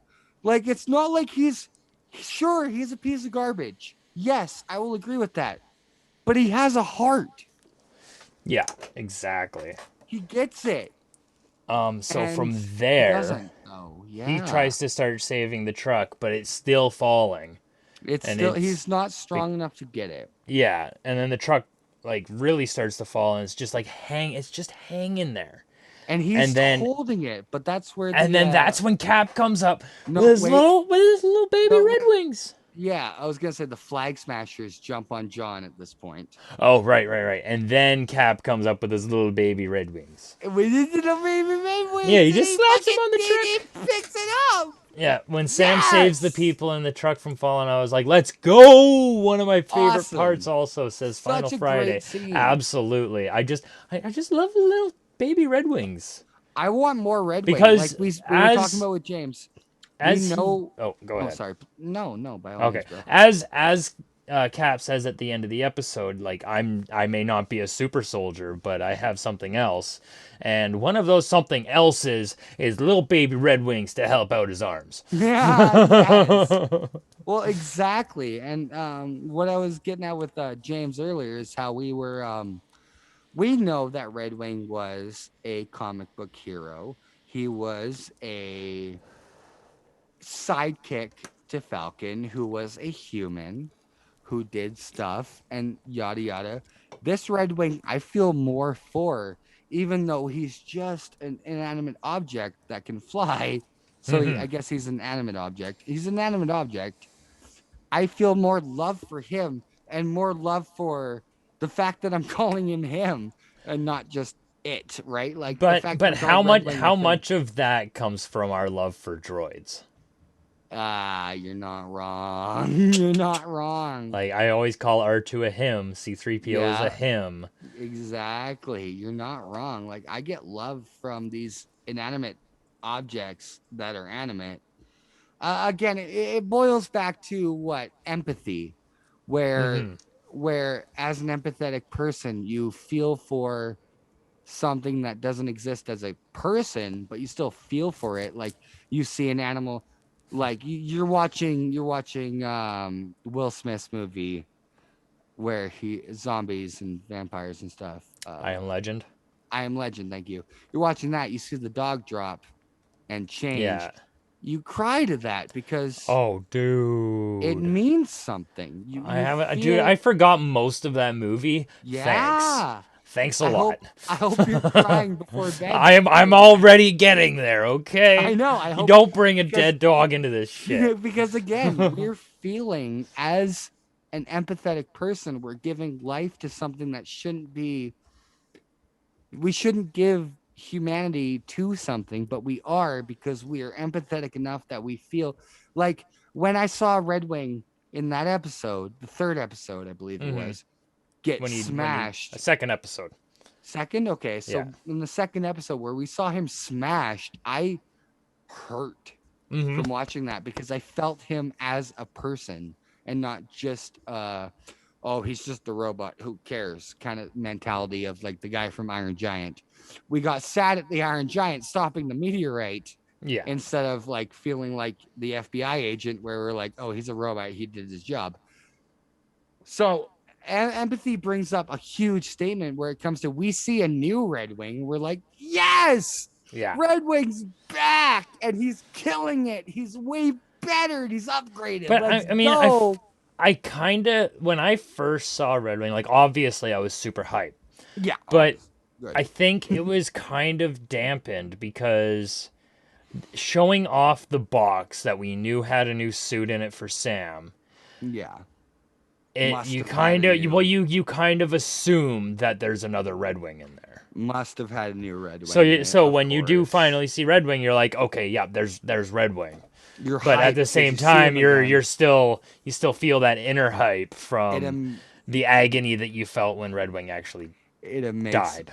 Immediately makes you feel the remorse when you saw the original Red Wing get. I totally agree with you. And I felt the same way when we saw the new one. I was just more hyped, like, Red Wing, let's go. We get more. But again, with the empathy, we thought the original one had a soul. So when it was destroyed, the new one doesn't have the same soul. But in reality, it's just two pieces of machinery. Unless they uploaded its, like... Oh, they both have Jarvis, they totally have Jarvis. Well, no, because Jarvis is in Vision Jarvis now. is Vision, yeah. I was going to say, it's Jarvis Vision doesn't now, exist anymore. It's Friday. Yeah, it's Friday. Or one of the other many AI that Tony had to choose from. Sure, it's Karen now. Screw it. No Karen. Okay, so Friday is with Tony. Karen is with Peter. And there was another, like, when Tony was going through the discs of AIs. Final Friday. Is that where your name's from? No. Sorry. But yeah, when he was picking out Friday originally, when he needed a new AI, he had like 6 or 7 discs of different types of, or different names of AIs. So Karen went to Peter, Edith went to the glasses, Friday went to Tony. 2 of them are very comic booky. I don't remember them right now, but 2 of them go towards comic book style. Cool. So it proves that nice little nods from the actual MCU that didn't pay attention to the comics. Exactly. I was going to say, I can't remember which one, but there are 2. Also, to go with the comic books, with Thor, Love and Thunder, they have admitted that they have an actor for Zeus. Really? So that interprets that... Friday says you figured out my secret. Dang it! I'm sorry. I'm trying to keep your secret. Hey, I'm just stoked to have Tony Stark's AI in our chat. Exactly, yes. Yeah. How you doing, Friday? yeah. What's up, Friday? Are we gonna get Edith in the chat next? Yeah. We need Edith, we need Karen, and we need the reincarnation of Jarvis. Love Karen. I love Karen. Karen's great. Karen's great. That was a great movie. But what I was getting at was we've been given Zeus, which in turn means another comic book hero, which is Hercules. is going to be maybe introduced in Love But and Thunder. okay, I'm just gonna throw out a thing. I really don't think it's ever gonna happen because Marvel and Disney and everybody knows exactly what would happen if it did.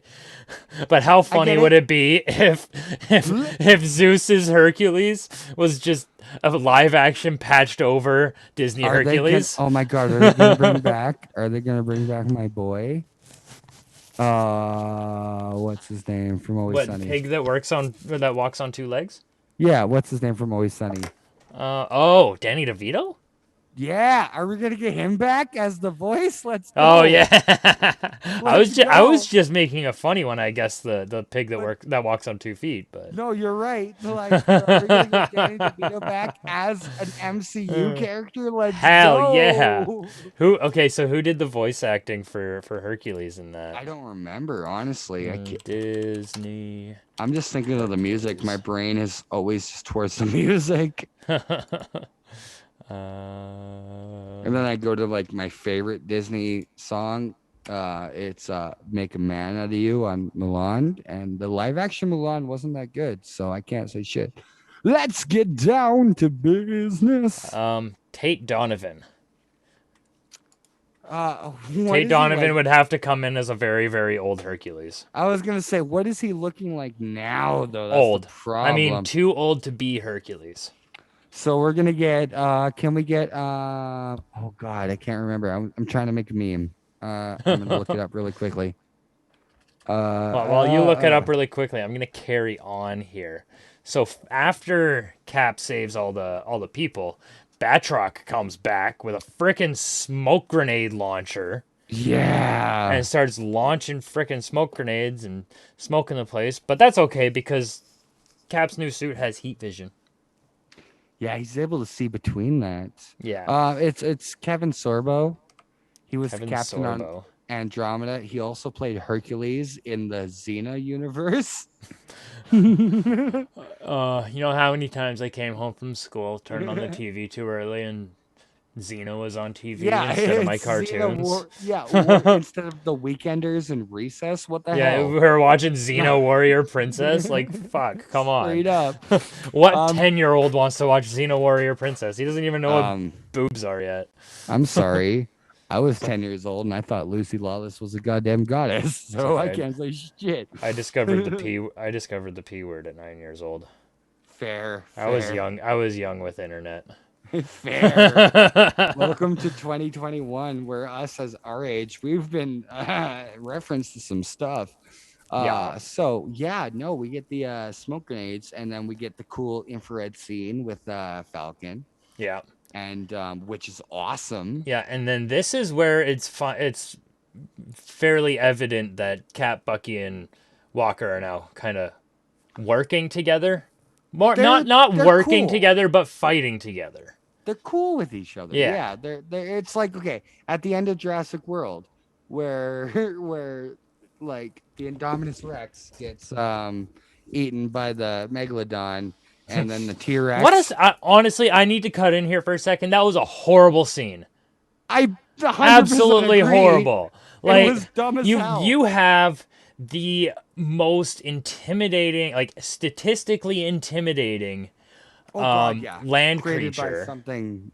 Created by science. Like, with all the the most horrifying thing. And you're telling me that a megalodon's just gonna that wasn't even a megalodon. That was like a mosasaur. Mosasaur is just gonna come out of the freaking water and just chomp it down. I don't think so. I've played Ark. It takes a lot. It was distracted by a giga. It was distracted by Rexy, who is the female Tyrannosaurus Rex from the first 2 Jurassic Parks. Service. And it was like Blue, Alpha, Charlie, and so on of all the raptors. And then what I was getting at it is at the end when the mosasaur takes out the Indominus, the T-Rex and the raptors look at each other like, "We cool?" And the Rex is like, "Yeah, we cool." And they walk away from each other, and I'm like, "What?" Now, is there a theory or is there canon there that these raptors came from the raptors in the original? They're separate. Blue was the most intelligent one. Yeah. While in the first Jurassic Park, the intelligent ones were the ones that chased them down. Okay. And there was 4. Clever Girl was like the main one. Clever girl, and that was the main one. Oh, and then the right. other Yeah. 3 were part of that pack. And then I actually just watched what was it? That wasn't Lost World, was it? Lost World was the one with what's his face being the lead and not Sam Neill. Right. Okay, so yeah, it was the first one. Yeah, I remember that scene when what's his face was in the bushes and yeah, he just looks over. Yeah, Clever girl. Because they set up an attack with the front on, but surprise. Yeah, well, he's like got the one in his sights, and then the other one just kind of. I'll go off on Jurassic Park. Yeah, we'll talk about Jurassic Park another time. This is Falcon and the Winter Soldier, not Jurassic Park. We'll talk with Mandy on that one. They went from fighting each other to teaming up with each other. Final Friday says in one episode. So yeah. Because again, to me, that explains that they understand that he was in a bad place, so they fought him to kind of calm him down, and then they did, because we get from around the ambulance. I'm skipping ahead a bit. We get Bucky and John Walker walking beside each other and not at each other's throats. So like, they all get it. Now, but I don't really think it's a matter of that, but I think it's a matter of they all know what the final mission is. Exactly. Well, that's like the final goal is to save as many people as possible and defeat the bad guys. And I'm glad that Sam and Bucky got to see that John Walker also wants to save people more for the most part. Yeah. He's not a bad guy. His emotions are always going to be too strong to control if we're gonna bring up if we're going to bring up the Marvel continuity, look at Jean Grey from the X-Men. Which one? Before Dark Phoenix. Last Stand. We're talking like we're talking X-Men Famke Janssen. Yeah, we're talking X-Men 2. Like, she actually cared, but then when the Dark Phoenix took over, yes, she was looking on more better things. But from the Last Stand, we still get Wolverine going towards her and like still knowing that she meant something to. Again, no one's black and white when it comes to the Marvel universe until it becomes like Thanos, who is evil. But again, he's evil to protect the wildlife and resources. Actually, I saw a meme the other day. Okay, so you know how Thanos snapped out half of existence to like solve starvation? Why can't he just snap his fingers and double the resources? I know, I get it. Again, the whole thing. What about all the animals? Did he snap out half of the animals? Yes, he did. Because when Hulk snapped them back in, all the birds came back. But then again, what's our resources when it comes to meat? Animals. So when he snapped out half of existence, we also lost half the cows. Yeah, half the cattle, half the pigs. We only have half the bacon now. Exactly. So our bacon shortages are just as bad as they were pre-snap. Oh God! See, exactly. That's where my brain goes. Like, so you're talking meat, eggs, milk, cheese. Yeah, no chicken, no cattle, no pigs, no birds. 80% of somebody's daily intake. Half the people are celebrating Thanksgiving because no one can find turkeys at this point in time. Yes, exactly. Yeah, so they're celebrating Thanksgiving with Spam. Yeah, I love Spam. Yeah. I'm one of the honestly, to be honest, I don't. Spam. To my knowledge, I've never eaten Spam. I have had fried luncheon meat, which is Spam. Fried, it's very good. I enjoyed it. When I was growing up, we always had. I remember when I go into the can cupboard, there was always 2 cans of Spam in there, and then a one of those triangle cans of jambone. Jambone. So again, maybe we've eaten it and not known. So I've probably eaten it and not remembered it from when I was like very, very young. But again, I'll eat tuna out of a can like a motherfucker. Oh, straight up though, I love me some canned tuna. Let's go. But again, half the population disappears, and if he were to go against the animals as well, then you're kind of ruining your own thought. You're kind of ruining like, oh, double the resources with half the population. Well, no, we dig into the population as well when it comes to like cattle, pigs, and so on. So we've never gotten like a confirmation of the animals other than the birds. And since we've heard the birds come back, and again, like you were saying with Hulk bringing them back, we heard the birds. When it was Hawkeye's scene with his family, the birds stopped chirping when the snap happened. Everything went super duper quiet. So again, he probably again went for the animals too. Now, it would have been nice if they just had like a pan scene where like pre-snap, when he's like teaching his daughter how to like shoot her bow or whatever, they pan across, because they live on a farm, right? They ought to have cows and stuff.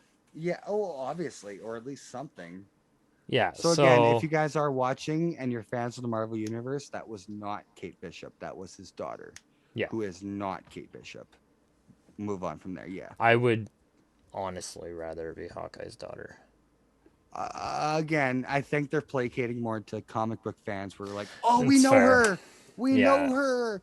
But again, I would rather, as an MCU thing, yes, be his daughter, like it is with Stature. But again, or it would have been, what if his daughter's name was just Kate? But we know it's not. But it's not. If his daughter's name was Kate Barton, that would be kind of cool. Yeah, I'd rather that too. Like I wouldn't have fought that one bit. Yeah. But yeah, so again, we're getting off topic again. Yeah, I know. We got to get moving. That's how Marvel is, though. Yeah. We get seeds to the bigger picture where stuff is happening all over, but we're only seeing tidbits of it. Like we're only seeing Wanda and Vision do their thing, but we're only seeing Cap and Bucky do their thing. And the bigger thing, like the GRC and the Flag Smashers, are happening around them. Yeah. Which is, again, Marvel. Fantastic writing. Wow. Good job. Wow. Good job. So yeah, we get into the construction tunnels, the underground construction site. Great fight. We have a standoff between Carly and Sharon. Yeah, great little interlude with them. We do see Batroc show up, but we don't see him very briefly. We don't see him show up to that area, but we see him running through the catacombs as well. So catacombs, I like that. Yeah, we've gotten like a little tidbit of them all in the same area, but we don't have confirmation yet. You betrayed me. Yes. Comes Sharon, yeah. And this is where I think we find out that Sharon's the power broker all along. Yeah, Batroc shows up and says how much along. Yeah, Batroc comes in with his gun and he says, how much does the power broker actually own? And he's saying that to Sharon as if, oh. Now, didn't Carly say that? It was I believe it was definitely Batroc who brought that part up. Because he said that he wanted to get paid 4 times more than the original agreed on price. Because he's working for the power broker. In turn is Agent 13. In turn is Sharon. Yeah, Friday says the plot twist. What a twist! What a twist! We get some M. Night Shyamalan stuff right here in this part. I should probably check to see to make sure that he didn't actually direct that episode.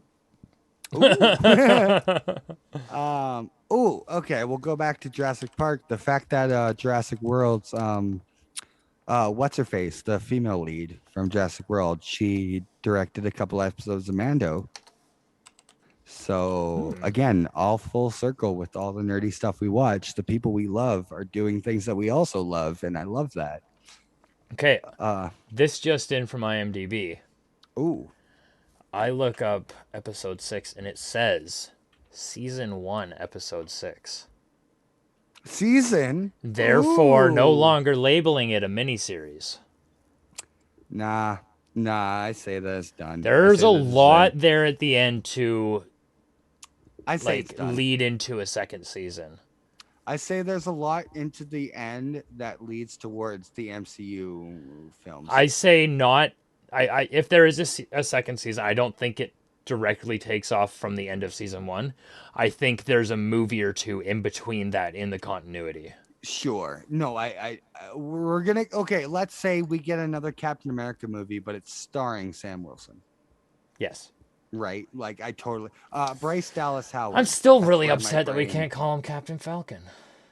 Falcon punch. Again, Super Smash Bros. My brain clicked in. It's Bryce Dallas Howard who I was talking about. Lead in Jurassic World, and she also directed Yeah. Okay. The redhead. I just wanted to get that out of my face. Yeah, Carrie Skoglund was the director of this episode. Yeah. What a fantastic episode again. We got what? Where are we right now? We're Sharon's Power Broker, Batrock, Sharon, and in the heat of everything of all of this, Sharon shoots Batroc in the dome. Bam! Dead. Gone. But in the crossfire, Sharon gets hit as well. Because as Sharon shoots Batroc, Carly over here shoots Sharon in the gut. In the gut, like in a deep wound too, because she's like, no more bikinis. For now. But I mean, that was a Black Widow reference. Yeah, I was gonna say, but the Black Widow, when you come to it, like, I mean, I'm gonna get anybody in a bikini. Let me tell you, like, we'll talk about Bryce Dallas Howard. If I knew emojis in the restream chat, I would put the squiggly face one. It looks like. See, I finished. Yeah. During the shooting, the kids are gone. This is an after-hour stream now. Yeah, I was gonna say we're 18 plus after the 12-year-old left, which is great. We haven't even sworn that much, which is awesome for us. I did a little bit just to make up for the first hour. Yeah, hell, the kid was around and I said GD instead of goddamn. I was trying my damnedest. I might have said shit once, but yeah, we get another misinterpretation though in the series, which we notice a lot of misinterpretations when it comes to the series because Sam shows up now while Carly's holding the gun and Sharon is down and hurt. Yeah. And the misinterpretation is, oh, Carly's like super bad. She's just dropping everyone. Batroc's dead and Sharon's hurt. What the hell? Carly's hurt, and yada, yada, yada, and so on and so forth. Like, we get another... I can't remember, like, a lot of the TV series where I hated the whole misinterpreted thing, where it was like, someone would show up, and it would be like, oh, this guy killed this guy. Oh, I hate you now. And as a viewer, I was like, no, it's not, though. Yeah. No, you're misinterpreting it. Oh, God. We got a little bit of that in the series, which is nice. Because Sam and Carly start fighting at this point because of the misinterpretation. And, well, it's more of Carly instigating the fight. Yeah. Because we get more of Sam not wanting to fight within this scene. Very good choreography. Which I love the way that he blocked every one of her throws. And he doesn't throw a single punch at her. He never throws a single attack towards her. Yeah. He's constantly blocking. I love that. He does like a reversal where he like grabs her and jumps over like the staircase and she follows him and they flip over each other kind of thing. But he never throws an instigating punch. Yeah, because he wants to help Carly. Not in the sense of help Carly do what she's trying to do and killing a whole bunch of people to kind of get her way. Exactly. But in the sense of getting the GRC to slow their roll and help people properly than just displacing a bunch of people from their homes. She's doing the right thing in the wrong way, and the GRC is doing the wrong thing, but in the right way. And Sam gets it. Yeah. He wants to try and bridge that gap where stop killing each other, work towards the future of humanity as a whole. Yeah. And I love that. That's fit. Again, the whole thing where it's Sam... civility.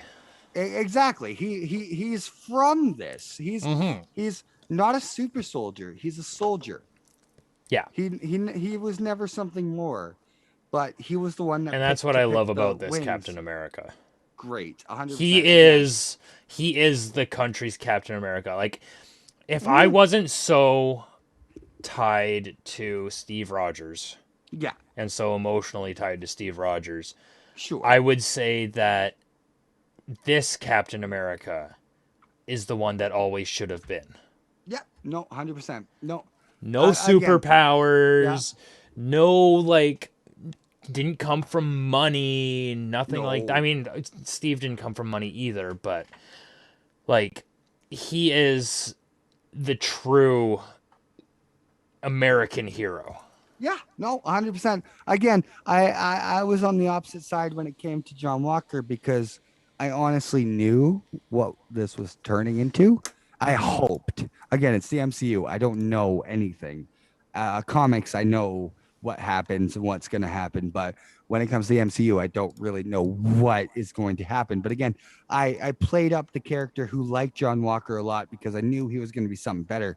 But in all honesty, I when I brought up the whole what's your favorite version of Cap, like other than Steve Rogers, would you like John, would you like Bucky, or would you like Sam?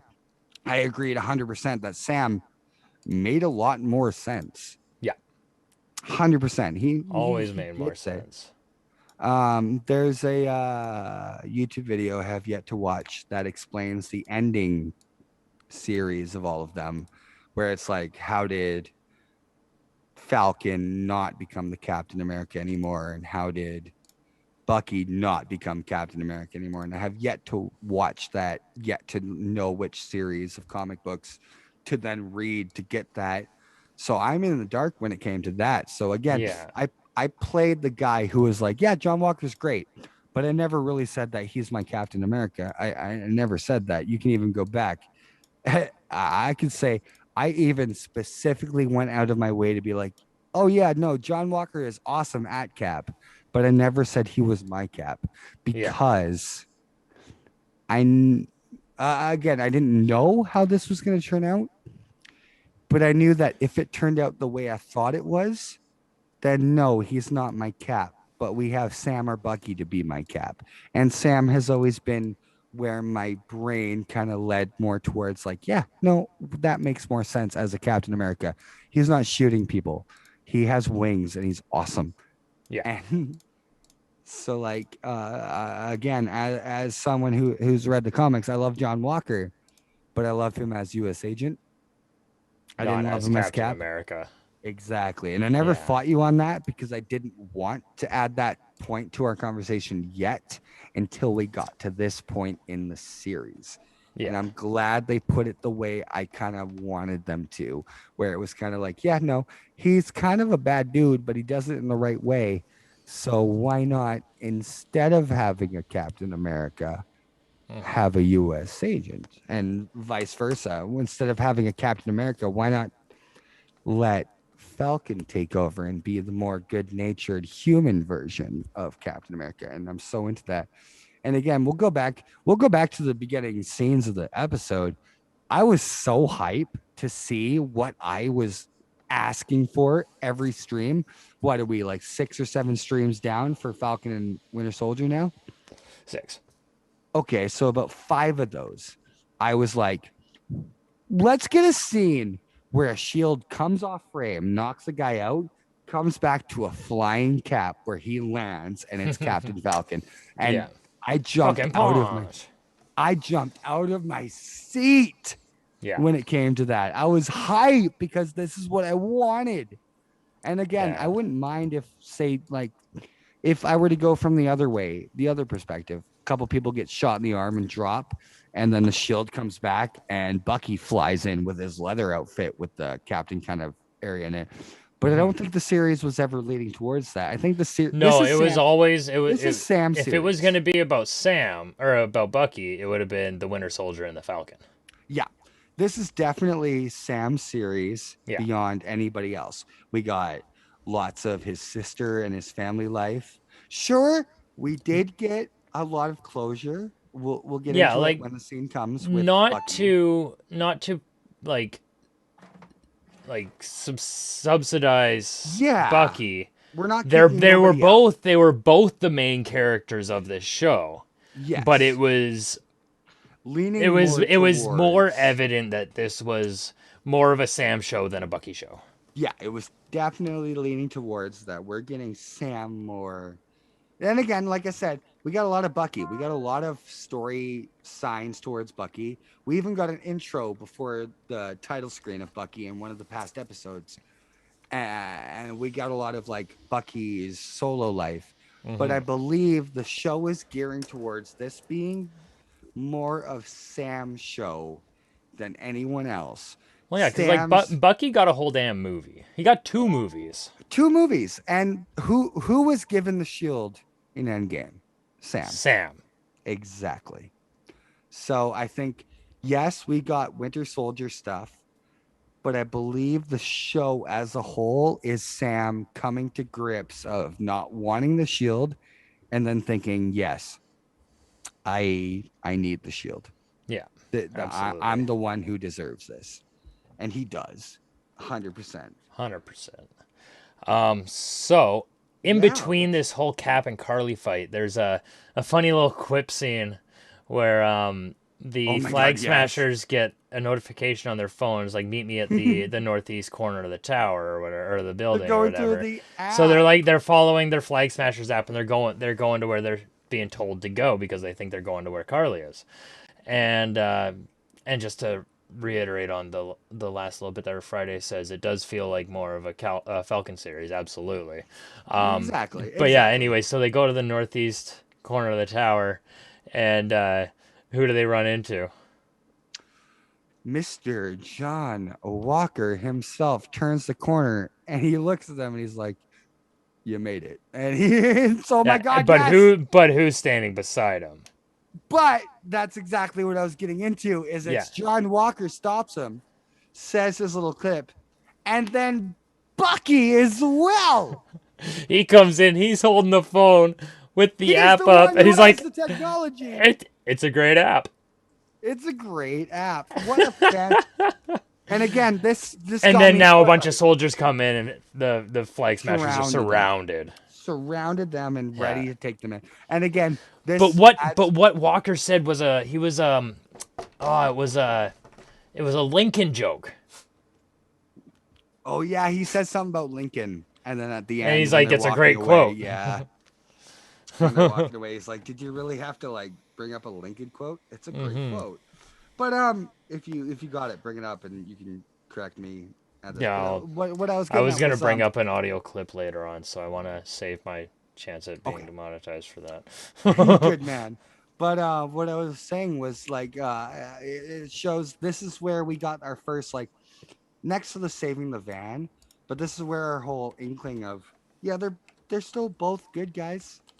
They're working together to stop the greater evil. Yes, they fought last episode, but I believe that was because one was shell-shocked and the others were trying to calm him down. And I totally agree with that. I would rather the U.S. agent, John Walker, be a more shell-shocked hero where he was trying to fit shoes that he couldn't fill, compared to Sam, who knew he can fit the shoes immediately, and he does. So like I love this, seeing them both standing next to each other while the Flag Smashers are being surrounded. I felt warm in the heart. I was like, this is it. Thank you. No, don't make him a whiny baby like you have been making him. Prove to us that yes, he is decent enough to be a hero in his own right. He's not Cap, no, and I'll agree with that.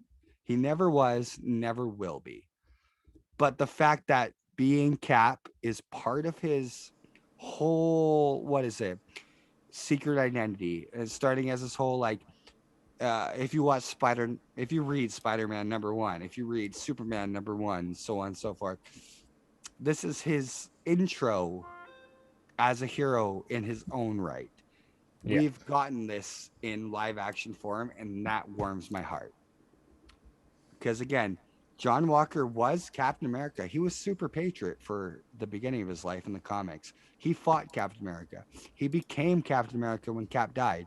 He was a failure at it. But he became something in his own right as a hero himself. And I'm glad that they didn't, especially in this episode, they did not make him a whiny baby. They did in the past. I will admit the last episode, I even admitted to you watching it, I didn't like it because he was a whiny baby. And they just didn't write his character correctly. And again, I love the Marvel writers. I love everything about Marvel, the MCU so far. Great. I do have my little tidbits when it comes to it. And yes, you made John Walker a little bit of a baby. And when you and I even agreed when it came to that, was he acted like a little B word. Biznitch. He was kind of a biznitch when it came to that situation. After hours, he was being a little bitch. He was a bitch. He sucked. I did not like him last episode. The fight was great, but yeah. And even I fought it the stream before, but again, they weren't super intelligent. That bummed me out. That should not have been his reason to take the serum. The reason he should have taken the serum was to be more than he could be. Look at the army. More than you can be. More than like you put out to be. So on and so forth. That should have really taken on that kind of perspective. But no, they really brought the whole him taking the super soldier serum to being, well, they weren't super soldiers and I still lost. So I have to. Shut up, baby. I have to be better. Yeah. And, I did not like that, and I will admit that right now, since the series is over. No, and that was one of the things that really put me off of Cap. I will definitely admit that. It was not good. If they were to say, okay, so let's say after Zemo, that scene with Zemo and the super soldier serum, he took one, but we got to see a part where a bus full of like school children was going off the ledge. He injects himself because he knows for a fact he can't handle this alone, but he wants to be something more. So he instead says, I'm going to take this serum to become something better. And he stops the bus from going over and picks it. Again, we get this in this episode. We've talked about it. Go back if you haven't seen it. If we got that scene more to the interpretation of him taking the serum, then I would definitely be against you when it comes to him taking the serum. But I agree with you because what we got was they weren't even super soldiers. I couldn't handle it. I fucking hated that so much. I agree. Again, like I said last stream, like I agree with how they made him a baby, and I didn't like that. Like, again, we'll go back to it. If he was a goddamn Captain America and was at a crime scene and a bus was going over a bridge and he knew for a fact as a human he couldn't hold the bus to bring it up, he in turn took the serum then as a hero and was like, this is what's gonna get me to do it, and he saves people that way. Again, we get that exact same scenario in this episode, so we do get closure on that. But to take the serum, I didn't like that. No. 100%. So yeah, getting back to it, after the little fun little Lincoln joke, we go back to Carly, Sharon, Dead Batroc, and Cap. Yeah. Oh no.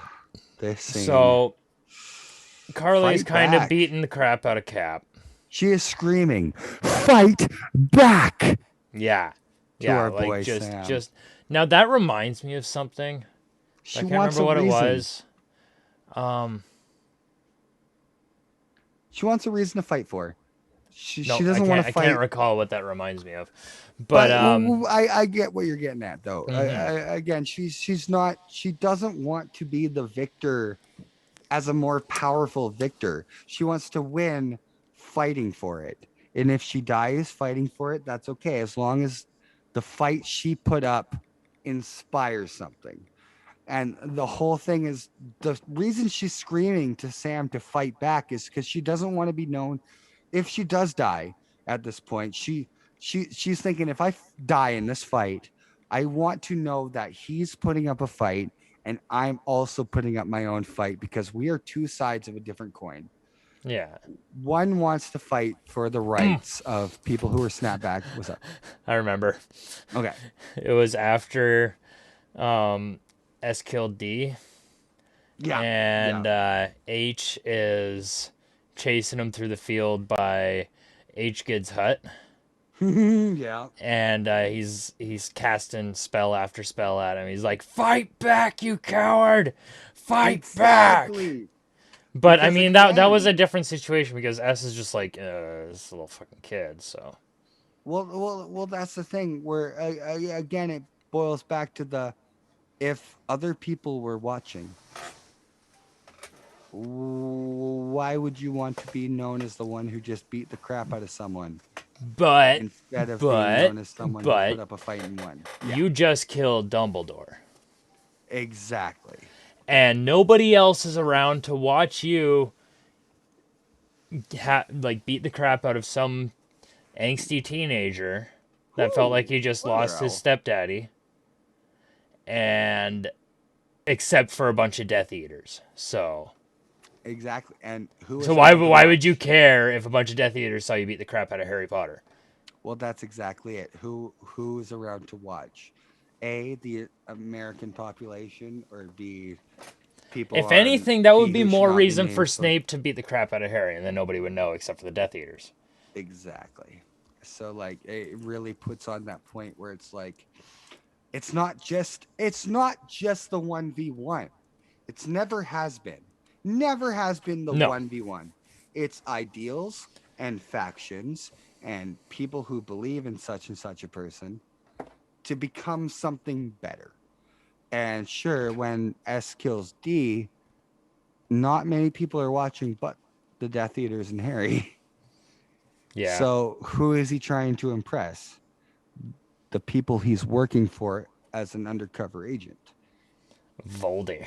Yeah, he who shall not be named, thank you, on my Hey, I didn't say the whole thing, I just said Voldy. On our good Christian chat stream, this is a kid's show. This is a Christian chat stream. But again, FYI, it boils back to it's not selected as a kid's show.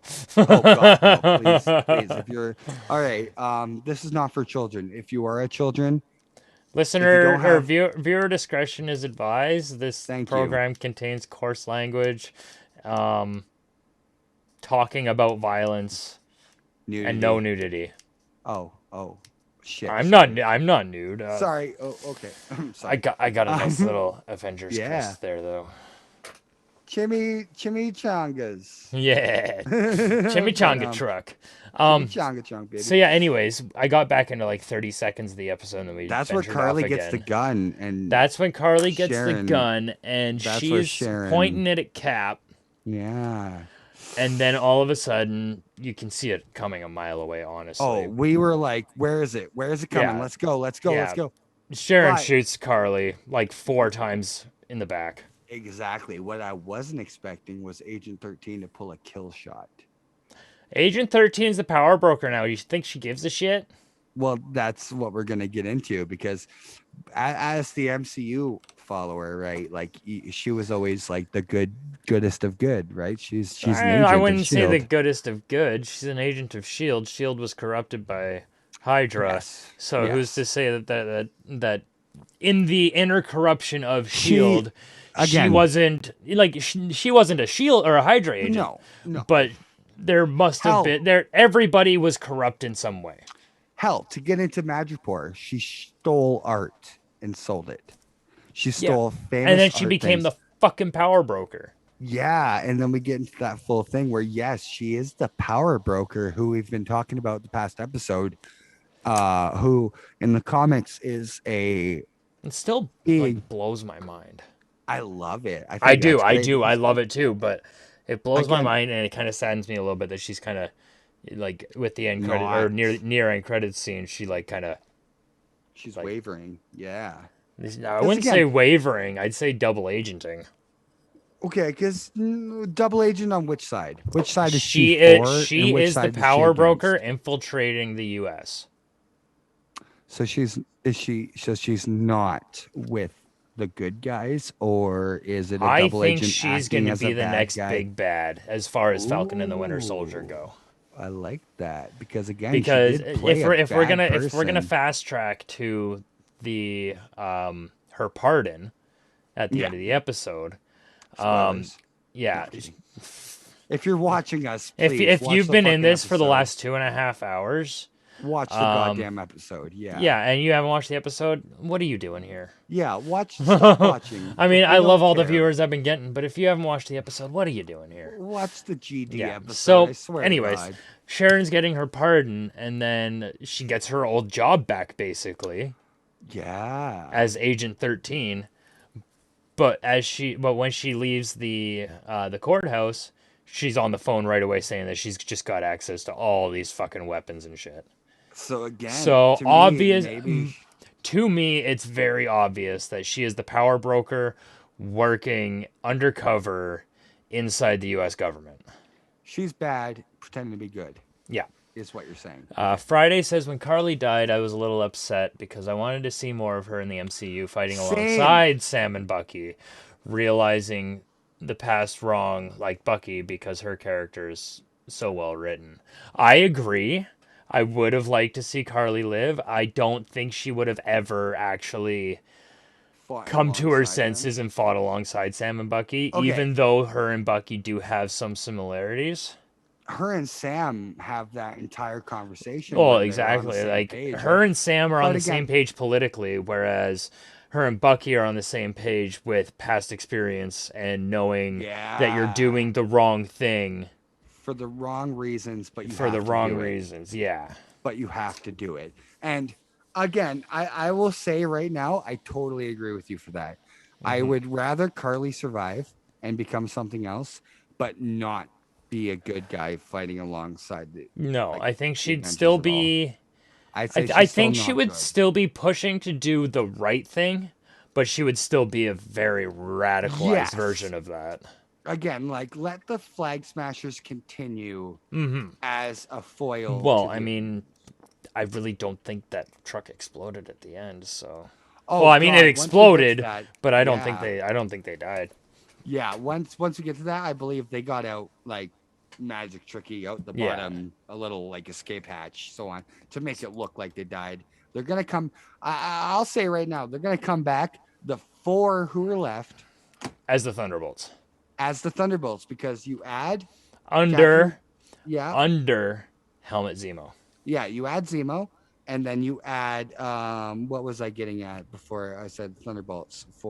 You add Taskmaster. So you add you got so good in a Spider-Man game. Hell, oh my God, the new one, dude, finish it. No, the first one. Dude, finish the new one. Taskmaster shows up and he's fucking awesome. Like the PS4 one. Watch that. Oh yeah, no, not the Miles Morales one though. No. PS4 one. Play that one. Yeah, he's fantastic in it. I've seen like I've done a few of his tasks so far.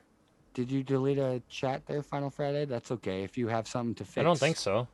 I didn't see anything pop up.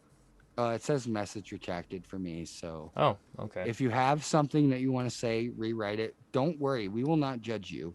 Whatever you say, if we disagree, we'll disagree, but we're never going to Flag Smasher Disney Plus series, maybe. Okay, maybe. I say no. I don't think it would be a Flag Smashers Disney Plus series, but it would definitely be a Thunderbolts Disney Plus series. We're going to get the Thunderbolts, and it's going to be the Flag Smashers, and we're going to get like... Okay, I'd say the 4 Flag Smashers, one of them's going to evolve into Black Bolt, who has basically Black Canary from the DC Universe, his abilities where they can scream really loud, so on and so forth. We're going to get that kid from X-Men. The one that died. Yeah. Oh, God. Okay, that just got me thinking about another kid from X-Men who died in Days of Future Past. Oh, yeah. And he's actually like one of the most... Or no, that was First Class, wasn't it? It was First Class, thank you. Yeah. He dies, and he's actually one of the most powerful mutants ever, and they choked him out like a bunch of losers. But whatever, we'll move on from that, because This isn't an X-Men show. Yeah, I'll get really into that because of Yeah. how lame that was. Maybe we'll just have like an all-around Marvel day. Oh, let's go. Just chat. I can go for hours, dog. Just Yeah. imagine. Get James in here for a couple hours. Hell yeah, dude. We'll get everybody. Let's Yeah. go. So, Carly's dead. Carly is dying in And Sam's Sam arm. is Yeah. flying now into the aftermath, I guess you could call it.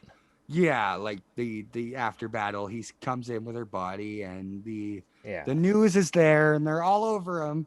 Now They're somebody giving him praise, does. and We noticed in the subtitles somebody does call him Captain Falcon.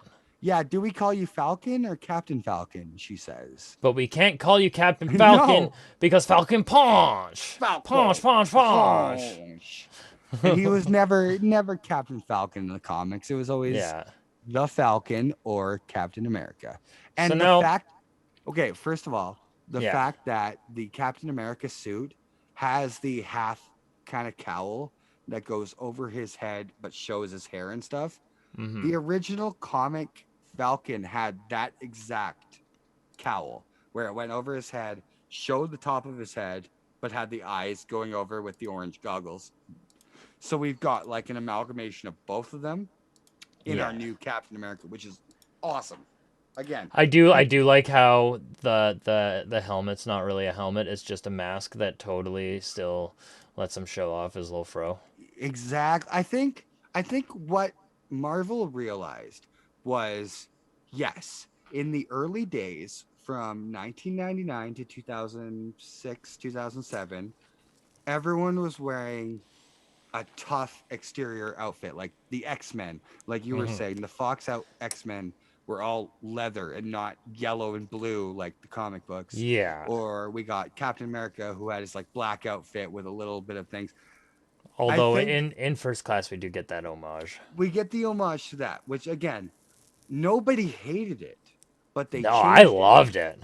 Exactly. I think what we're getting now is Marvel and Disney realizing that as fans, we like okay, if you guys haven't watched WandaVision, please skip the next 20 seconds. WandaVision, we get Wanda's actual outfit with the stupid little M over her like so not cowl. stupid. It's so good. That's the thing. We love it. I love it. We think it's great because of Dude, even the Halloween episode that was so good. I think that's the thing. We realize I think Marvel and Disney are realizing that the fans actually don't hate the original costumes. No, we Stop love trying them because it's nostalgic. Exactly. Stop trying to make it realistic and stop moving on from that exact way when you could easily just leave it how it is and we'd still love it.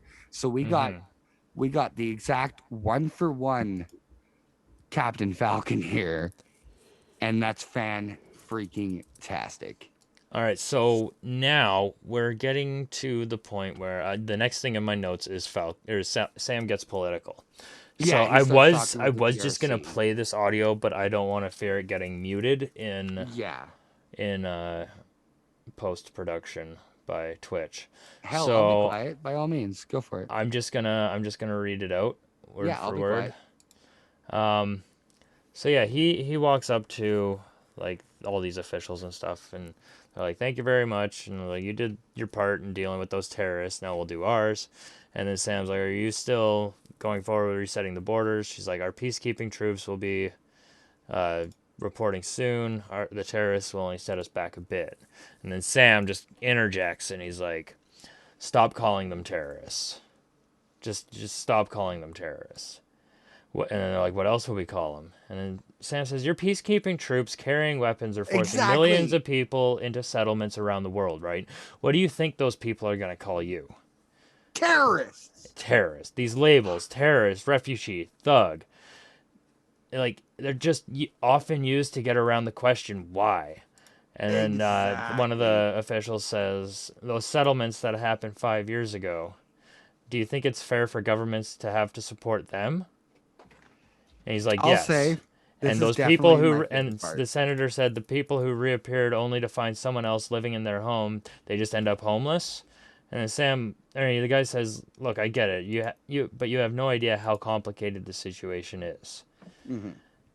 And then Sam's like, you know what? You're right. And that's a good thing. We finally have a common struggle now. Well, that's the thing. Think about that. Final Friday just said, the speech that Sam said was really inspiring, hit hard, really loved it. It was so well done. I agree. My favorite part of the episode. Yeah, and I absolutely. love action. I love action. I love story beats and so on. This right here proves that Sam gets it. Mm-hmm. He's a hero to the new age, where who cares if you are black and white, bad or good, evil and neutral, or like lawful, and no, fight for what's right as a whole. Yeah. And I think that speech really encapsulates Sam making sense as one of the best Captain Americas we're gonna get. Yeah, absolutely. And Steve Rogers is fantastic. I'm not gonna hate on Steve. No, no, of course not. There's a reason he was given the shield, because Steve knew that he gets it. He understands. Yeah. He knows 100% that like this right here is what Captain America should stand for. Yeah. I'm not a poster boy soldier who fights. Poster soldier boy? Soldier boy. Soldier boy, tell him. He's not the guy to just punch a bad guy in the face. He's the guy to sit down with a cup of tea with the bad guy and say, what's wrong and how can we fix it? Mm-hmm. And I love that. I want that. I want that for the MCU moving forward, because we don't have that. No, I don't think he's going to be the next leader of the Avengers, but he's definitely going to be the next manager of the Avengers. Sure. No, I get that. He'll sit down with Zemo and be like, "What's up?" Yeah. I don't know. I'm gonna finish this. By all means, because we gotta go to. Yeah. It's like, for once, all the people who have been begging, and I mean literally begging for you to do something, or to feel how hard any given day is, now you know. How did it feel to be helpless? Like, now if you could remember what it was like to be helpless, and face a force so powerful it could erase half a planet, you know it exactly that you would know that you're about to have the exact same impact. And it isn't about easy decisions. And the guy's like, you don't understand. He's like, I'm a black man carrying the stars and stripes. What don't I understand? Every time I pick this thing up, I know there are millions of people who are going to hate me for it. Even now, here,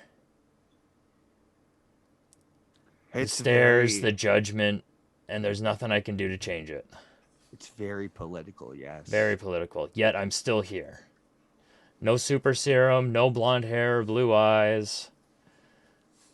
And hell, the only power I have is that I believe that we can do better. And that is the most powerful quote 100%. From this entire show. And like, I don't care what the left wing, what the right wing says. We're two average white guys in our late 20s who just know. Sorry, I'm 30 now. Late 20s, early 30s. I can only ride that for so long, man. Okay, we're two white dudes in our early 20s or late 20s and early 30s. Early middle-aged white dudes. We're behind him 100%. Yeah. And especially when it comes to even the year 2023, they have to deal with that. And like, and like we're not trying to be woke here. Oh, like, God, we're just being fucking real. We're real. Yeah, I'm never gonna bring up the whole like right and left wing thing, because that's what I said like a second ago. We try and keep this stream as like not 100%. Political as possible. 100%. But I mean, this show has driven us to that point, because this is what this show is showing. As us, as people of this demographic, we back Sam 100%. Absolutely. And that proves something. We're not fighting against it. We're not fighting for it. We back him 100% because we understand that is how it should be. Yeah. We don't see no colors other than the stars and stripes in front of that man. Those stars and stripes, though. Oh, so good. Again, like Chloe was saying earlier, how one of her favorite heroes is the Captain America because he meant something to her. He inspired her, and as Sam is now, he's inspiring us or everybody else as being. We get okay during this scene, we get a cut from because the news is live recording this and sending it out. We get a cut of everybody watching this, and Yeah. we know that they're all picking up the same pieces to the puzzle that Sam is. Yeah, like And they're Torres, like, oh, Isaiah Bradley, like they get everybody's what he's watching saying, this. and we all understand what he's saying, and it means way more than just skin color alone, than a person alone. It's who you are as a human being, and no matter what you look like, no matter what you are grown up as. Like again, we get the whole like, I grew up as a poor child, and you grew up as like a rich boy, and so on and so forth. That doesn't matter. Yeah. We're all human, and we're all fighting for the same thing. And no matter who is the big bad, we all need to go together to fight it, be it prejudiced or racism or Thanos. Yeah. I love this. Really opens up the MCU world to me, and I love it. Yeah. It's world building to the top tier, and we're getting a huge, awesome hero to start it for us, and I'm into it. And then Sam goes on to say, he's like, we can't demand that people step up if we don't meet them halfway. Yeah. Oh, he Yeah, says yeah. this is with Sam all the way. So Absolutely. 100%. He's like, look, you control the banks. Yeah. Shit, you can move borders. You can knock down a forest with an email. You can feed 1 million people with a phone call. But the question is, who's in the room when you make those decisions? Is it the people you're going to impact? Or is it just more people like you? Exactly.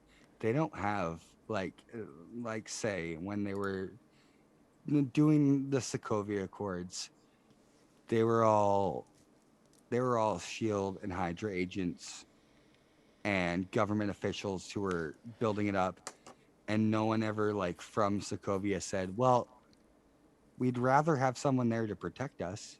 Yeah, like where was Sokovia and all this? It was just the highest up officials that think they know what they're doing. Right. Thinking they're doing the right thing, whereas what if Sokovia was like, hey, those Avengers, like, they weren't the ones that dropped a piece of a planet on us. Oh God, no. Yeah. Hell, that was Ultron. Maybe Ultron was the product of something that the Avengers screwed up on. Mm-hmm. But the fact of the matter is, they stopped him before he could do more damage than what happened.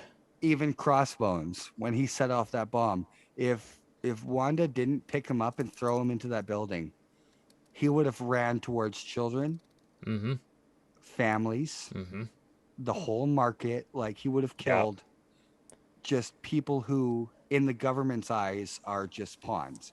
Yeah, and unfortunately, she did blow up like 10 Wakandans. That's the thing. There were people who were hurt in that, and that's where it really started from the whole white and black, gray kind of thing where, yes, she was saving people, but she also hurt other people. So again, if you were the Wakandans in the room talking about the Sokovia Accord, you would have been upset. But if you were Sokovians, you would have been against that, like because you would have rather. If you tied me to a chair, put a gun to my head, and gave me a choice, do you not do anything, sit on your ass, and let a guy run in and kill 1,000 people or 100 people, or you use your powers and effortlessly throw him up into the air and he kills 10 people? What do you do? Hey, one to save millions, right? That's exactly it, right? That's exactly where I think. And I mean, at the end of the day, a decision like that sounds harsh either way, but I mean, that's the reality of it. Exactly. Again, and the fact that it was Wakandan royalty really, really brought that into perspective too. Like, you did kill King of T'Chaka. You killed King T'Chaka. So yeah, like you brought into royalty into that as well. But You saved families and children, and again, it's a little different though, because at the end of the day, it's always fuck Zemo. Straight up. But where we're getting at is we've never got the whole like these guys are bad, these guys are good. Like even here, we'll cut back. I'll cut back right now, all the way back to 2008, and go to Iron Man 1, the Iron Mongrel. Was he evil? No. He was a bad guy, yes. Yeah. And he created his own Iron Man suit so he can have the power, but he never. We'll skip ahead. Go to Black Panther. A lot of people love Michael B. Jordan because his villain meant something to the little man. Yeah. And that's where it all builds up to is sure, the Avengers are great, but again, no one's ever black nor white when it comes to the situation. No one's ever good nor evil. They're all fighting for what they believe is right.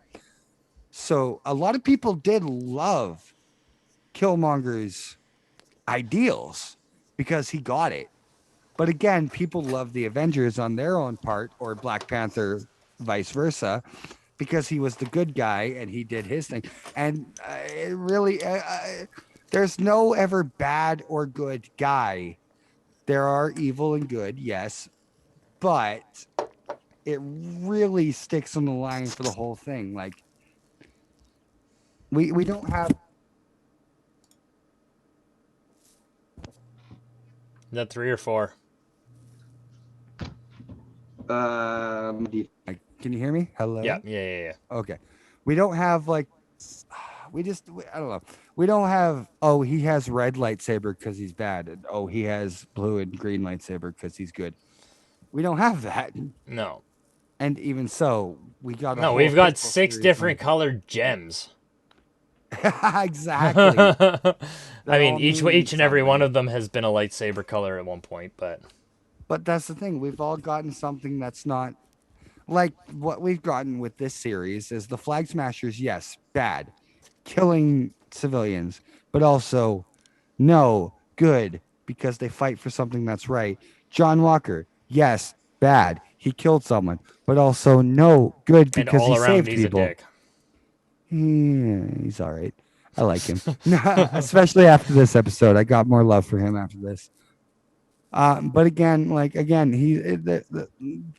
believe the whole series as a whole.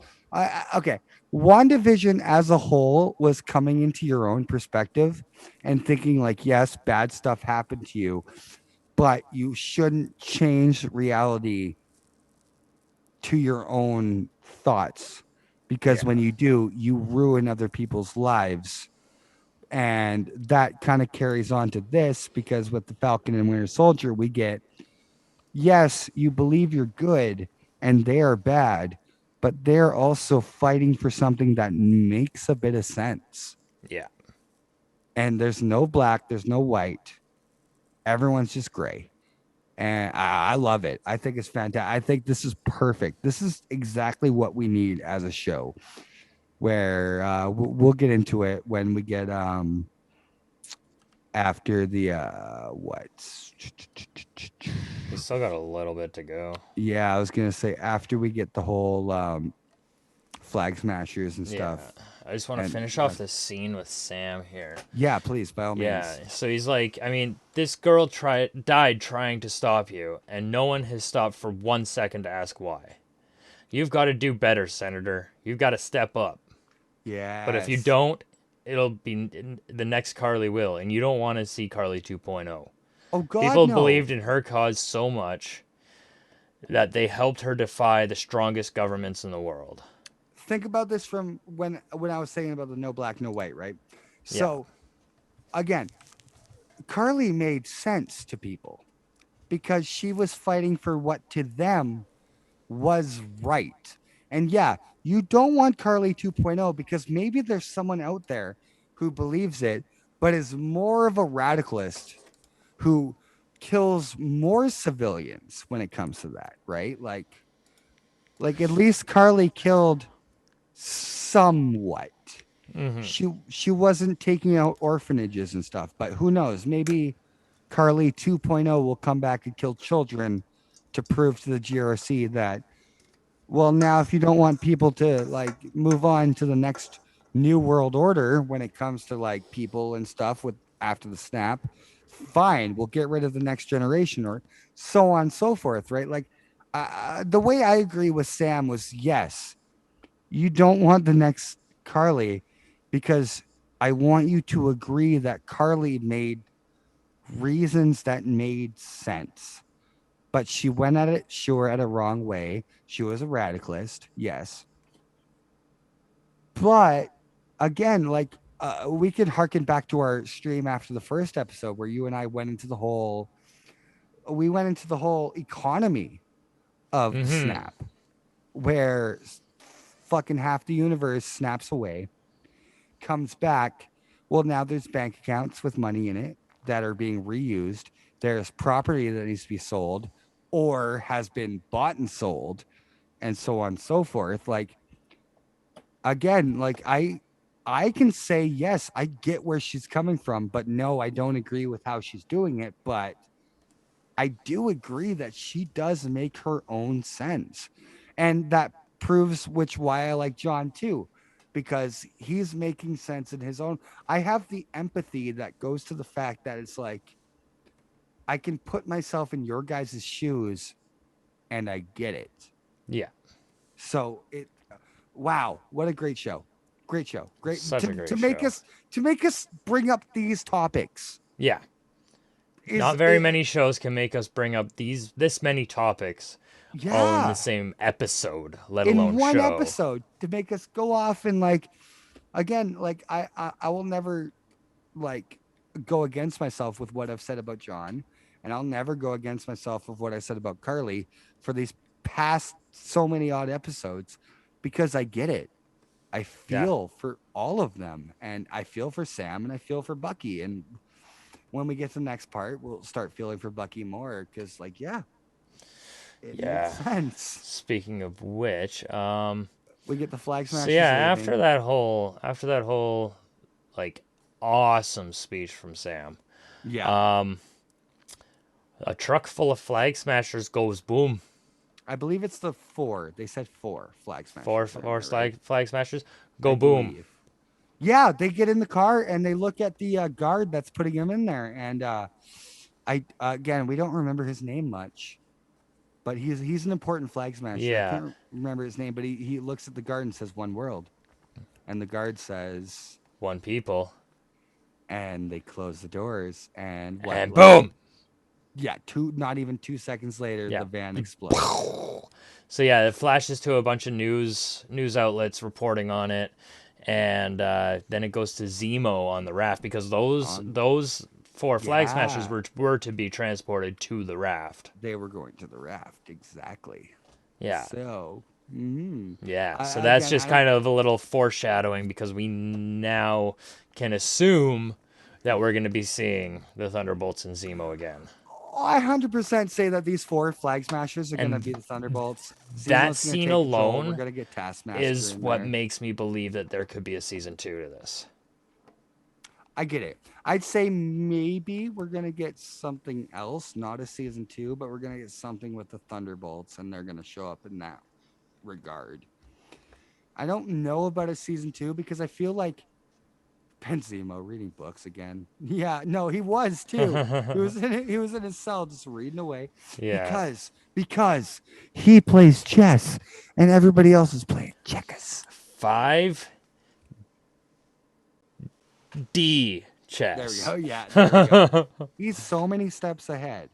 So I get it. And again, maybe, who knows? Maybe he was the one who orchestrated this explosion. Because we do see after the explosion, we get a scene where someone like has a grenade launcher and we don't see who it is, but it's in the dark.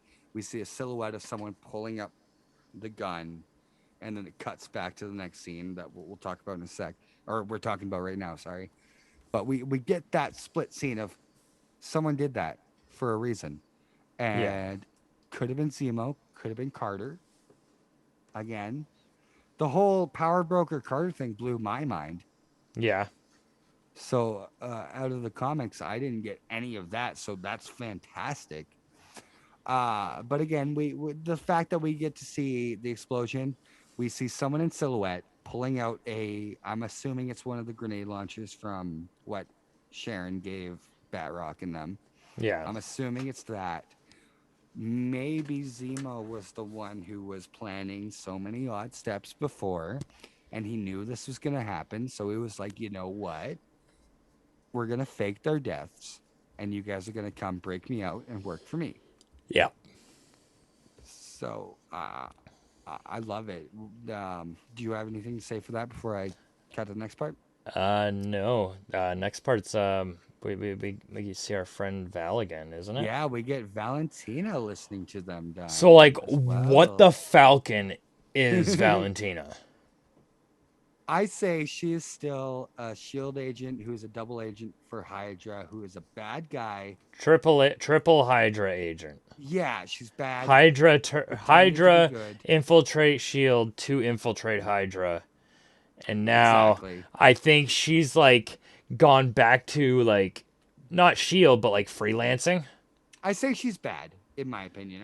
I think she's bad too because she's turning turning Walker into the US agent for a completely different reason than any of us can probably think. Exactly. That's the thing we're gonna get to is she's gonna turn US agent into a bad guy. Because she makes sure to say to him that Zemo got the last laugh, didn't he? Yeah. Because again, he's playing chess while everyone's playing checkers, and he's so many odd steps ahead that he did this all for a reason. But to me, I'd say Valentina's turning him into U.S. agent because that's what she was supposed to do. But I don't feel that U.S. agent is going to be part of her crew. He's not going to be a crony to her at all. Yeah. I don't think he's I think, yes, anti-hero. Yes, killing people because what do they say? They say that we're going to skip a scene, but I'm going to the quote where it's like when the world asks for Captain America and they can't need it, they're going to ask for the U.S. agent. Yeah. And I feel that maybe she's trying to set him up, but instead he's going to do he will do some bad things. I'll admit to that. I will say, yes, he's not going to be a good person. But as a bad guy as a whole, I don't think he's going to be bad. Again, you can't call the Punisher a bad guy because he shoots people. He's still killing mob bosses and gangsters because of his family. Sure, he's killing, but he's not killing good people. And I feel that's where the U.S. agent is going to be fit into, where it's not like, sure, he will kill people, but I don't believe he's going to kill people that are good or innocent. Yeah. Because again, the only person we've seen him kill was not a good person. And yes, I'm going back on my own thoughts to say about the whole black and white thing and gray and Flag Smashers not being bad as their own. They did kill his buddy. So they did a bad. So he went for a bad person and killed them. So I'd say he's on the same level as Punisher, where he's trying to protect America in his own rights, just like how Punisher is protecting Hell's Kitchen and New York in his own rights. Yeah. Hell's Kitchen was more Daredevil, sorry. Spider-Man was more Queens and stuff, and Miles is more Brooklyn. Cap is Brooklyn. New York is very big. I can't really attribute that to a whole thing. Okay, Final Friday says U.S. agent will be an anti-hero, and I totally agree. He'll kill people and do bad things, but he'll do it for the goodness of it. And again, that brings up my whole, no one's ever black or white. No one's ever bad or good. And we're getting, again, the whole Marvel series we've got from 2008 until now was these guys are bad, these guys are good, and you root for the good guys. Yeah. But now I think since, again, it's 2021, we've all matured as human beings. We're all smartening up. We've watched Game of Thrones. No one's ever a good guy or a bad guy. They're all fighting for their own reasons. And if they fight for what you believe in, then yes, follow them. And if they fight against you, then no, don't follow them. And I think they're really bringing that whole factor into it. And I'm so into it. What's he doing in there? And she says, it must be the helmet. That's one of my favorite lines from the scene there. Yeah, that helmet is a bit of a bitch. He's trying. It does not look like it fits him. It never No. did. It never No. did. There was a reason why, and I'm glad they brought that up on this scene. Yeah, so, but when Val's leaving, Mm-hmm. I mean, we're not allowed to call her Val, but when Val's leaving, he's like, okay, Valentina. see you later, Val. And she's like, don't call me Val. And he's like, yes, ma'am. But he gives this little, like, twitch.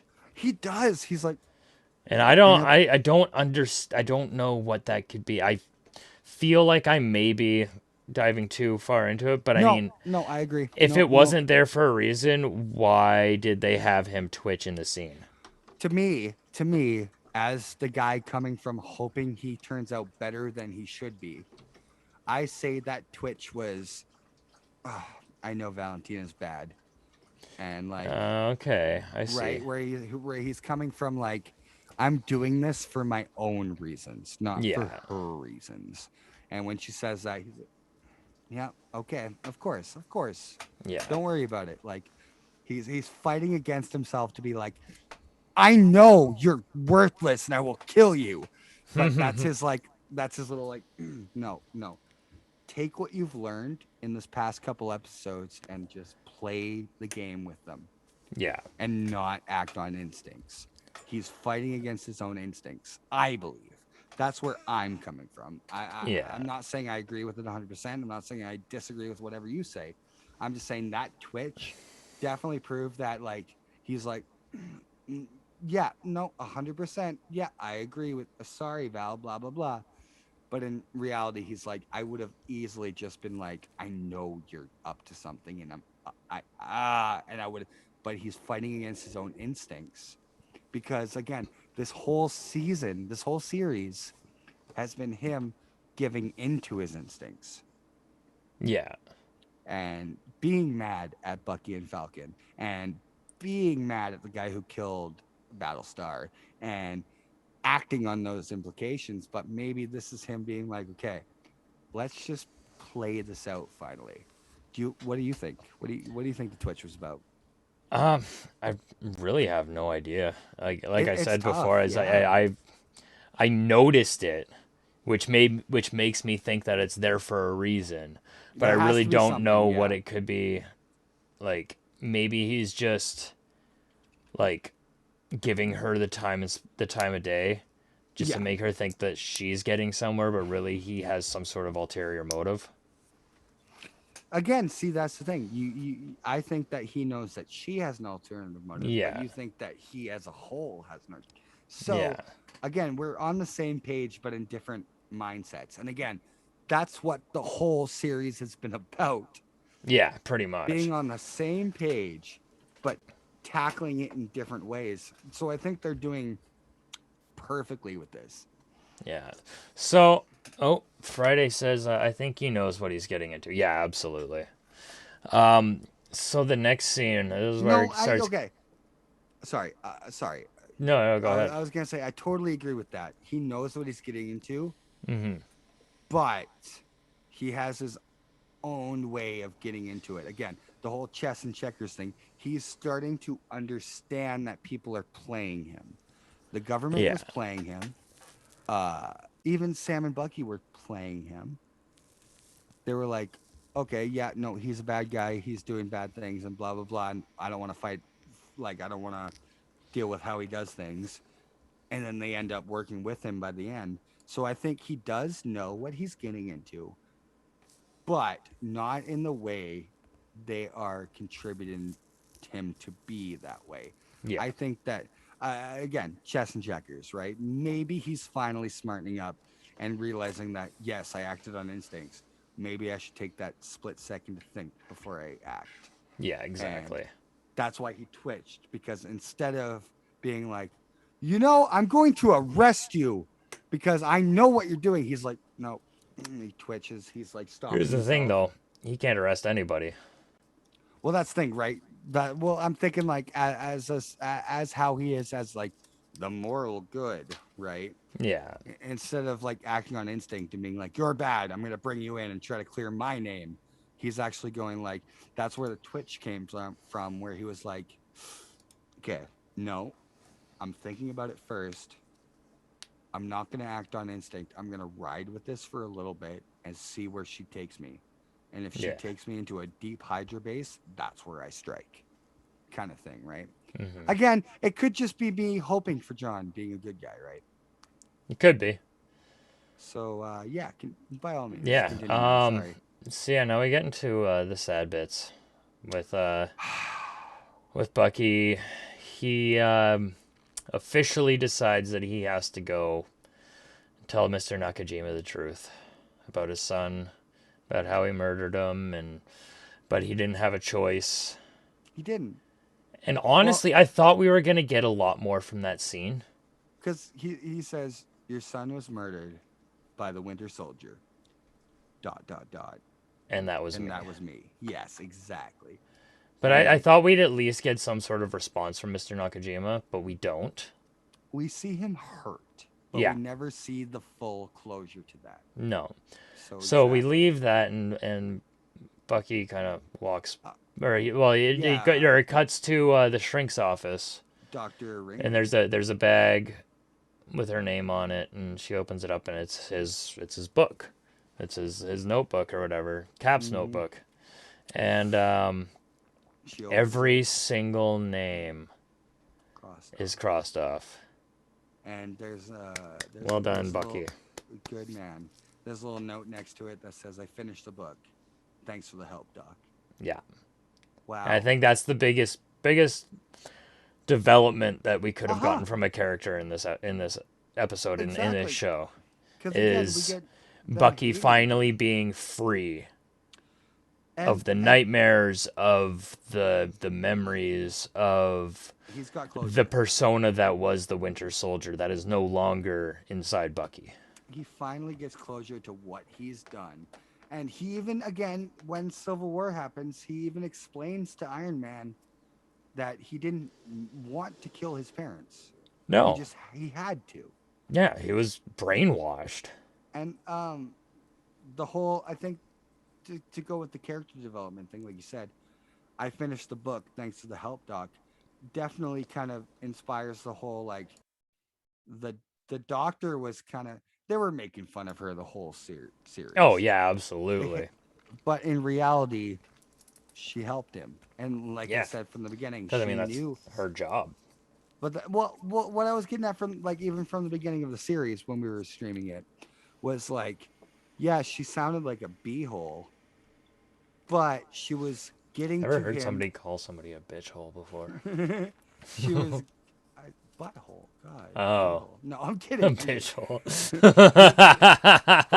What, like I said, was what she was getting at. She was getting into his brain like a psychologist should get into a POW, like a prisoner of war. Yeah. Brain, like, tempt him and get into his mind and stuff. And it was never like he would. Very good job, Final. Mm-hmm. Yes, he did get the closure, and that's what I'm getting at here. Is like, he was never sure. They were at odds, and yes, even when Sam showed up, no one liked the doctor because they were like blah blah blah, and even you said she was like being rude to him. But yeah. I would always counteract it by saying, well, she's getting into his head like a soldier would get into a prisoner of war's head, like tempt him into the opening up. Like, be like, yeah, you trying? Let's go. See what happens. And he would be like, yeah, well, this is what's happening. And she would be like, well, okay, perfect, because that's exactly what I wanted you to say. And I think Bucky knew that from the beginning because he was opened up by her. So I think the thanks for the help, Doc, really, really satiates my love for the doctor there, the shrink. Yeah. For, like, really actually meaning something with him, and that's great. Yeah, and then that's when it goes back to Bucky outside the restaurant where he used to have lunch with Mr. Nakajima. Yeah. And he sees him sitting, eating lunch with the girl that he had gone on a date with. Mm-hmm. And he just kind of stares, And then you kind of get the idea that he might go inside, but he doesn't.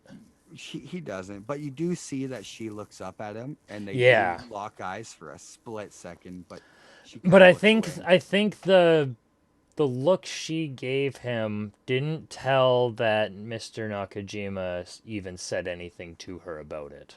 Okay, no, I totally. Well. Or maybe. he told her about it, and how.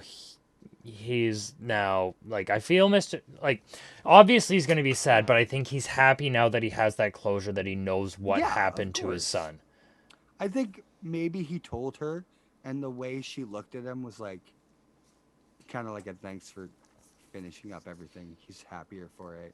Yeah. Because if she didn't know, she would look at him out the window and maybe like stand up and run out to the door and be like, "Yo, come join us." But she didn't. Yeah, because it has been a few days. Right? She like looked at him and was like, How long do you think this took place over? Ooh, I'd say maybe a couple days, like maybe 2 or 3, give or take. Because give or take the next scene, we get like the final big thing. Friday doesn't think he forgives Bucky. Okay, I think there's a difference between being relieved that you finally have closure to the point where you can't really be pissed about it. He never wants to speak to Bucky again, but he's happy that he knows what happened. Yeah. And he's glad that he got an apology from the guy who pulled the trigger. Yeah. Again, we're going back to the whole black and white thing. Yes, he's evil for killing his son, but yes, he's good for admitting closure. So he's on both sides. And like, sure, I'll agree that he doesn't forgive Bucky, but he does have closure. And I don't think he's going to, he'll never talk to Bucky again. Yes. I think that's never going to be a thing. He doesn't want to see him. He doesn't want to talk to him, sure. But I don't believe that he fully hates him. No. I think he's happier. I mean, shit, the guy had lunch with him every Wednesday. Well, that's the thing. I think he understands him as being a good person, but he... Like, how many young people do you know, like 20s, 30s, that actually go out and have lunch with an old guy every Wednesday? You don't see that kind of stuff. God, no. Exactly. So, like, I mean, Bucky meant a lot to him, but the Winter Soldier was the guy who killed his son. Not Bucky. So exactly. That's where his gray line draws, where he understands that Bucky finally admitted it and said he was sorry, but he still can't get over the fact that he did kill his son, sure. But again, he's not going to get up and call the cops on him because he knows he's a murderer. He's like, okay, thank you. Yeah. And it just kind of fizzled out.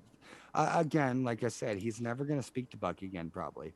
He probably doesn't like him enough that he won't speak to him again. He won't bring it up again. But he's just happy that he got that end to his story, which is nice.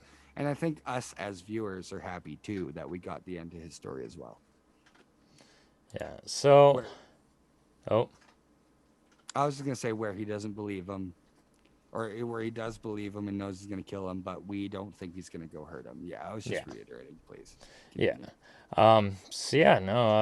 Cap goes and visits Isaiah. Yeah. Now, we touched on this quite a bit back when we had James on the show. Good. So I kind of just want to, not completely glance over it, but I just kind of breeze through it a bit here. Because, I mean, we are almost 3.5 hours into this stream, and... 3.5. Just imagine if we have to watch an entire movie, bro. Imagine if we watch Black Widow. No. We're going to be like 6 hours deep. I know. We might have to We might have to start that one in Saturday morning. Yeah. Oh my God. So yeah, they have this real heartfelt conversation, and I mean, Isaiah's being Isaiah, and he's being all stubborn and stuff, but proud of Sam that he's finally gets it. Done something to recognize, right? He gets it. Yeah. He understands. but he wants to take Isaiah somewhere. He even tells like the grandson too, and one of my favorite things where it's like, man, do you ever lighten up? Nope. Nope. I love that because Yeah. no, he's had a hard life, man. Yeah. And, so wait, Sam also says during this conversation that the GRC did slow down after his chat. So they have slowed down. They are starting to do the right thing. Again, the right thing is a point of view. Exactly. It's all a point of view. And again, please don't cancel me, but when Isaiah called him the Black Falcon was hilarious because he said I ain't a falcon, but still black. I thought, okay, cool. I love that. I think that's awesome. Yeah, sure. Fuck it. I think that's awesome. Cool. So yeah, he takes him to the Captain America exhibit at the museum. Exhibit, yeah. Now, do we know that this is the Smithsonian? I believe we were told in the first episode that it is the Smithsonian. Okay. So yeah, we're at the Cap exhibit at the Smithsonian, and they walk him around to a brand new exhibit, completely dedicated to Isaiah Bradley himself. Thank you. Bronze statue, the story of what happened with the dozen black soldiers that were taken against their will and experimented on, and how Isaiah Bradley saved 25 prisoners of war. Yeah. Like, and wow. Now America will never forget what he did for that country. Because that was his whole character. Was like, I was just thrown to the wayside because a new blonde-haired, blue-eyed kid was Captain America. So everybody talked about him. Mm-hmm. But in all honesty, you did as much as you could, Isaiah, and we love you for it. Easily the most powerful scene in this show. The scene with Isaiah Bradley and his grandson, except I was tearing up a bit. No, at the exhibit. No, exactly. Yeah, absolutely. I was welling up. It was heartfelt as hell because, again, like you and I were saying, like, we get it. No, we understand that no matter what you look like, where you came from, poor, rich, black, white. You got a cat problem there? Yeah, I kind of pushed him back there, but hopefully you knock over. No, we're good. But again, no, black, white, rich, poor, coming from Wakanda, coming from Sokovia. Who cares? It's what you do as yourself that we care about. And again, it's 2023 in this timeline, if not a little, almost 2024. So, like, humanity as a whole, we need to more focus on. Woke has become a way of life, for lack of a better term. I hate the term woke, but for lack of a better term, the world is starting to become finally woke. Let's say woke is good. Social justice warriors are maybe iffy. Yeah. Kind of thing. Where it's like, we fight for the wrong things. Again, we're bringing it back to the old black and white. We're all fighting for something that we believe is right. Too bad that this is what that show is. Exactly. That's where the show started from, and ended on was this big thing. Moving on to the last official scene before the credits roll, we get a barbecue, baby. We get a fat barbecue with all the just awesome characters. The Southern U.S. classic block party barbecue.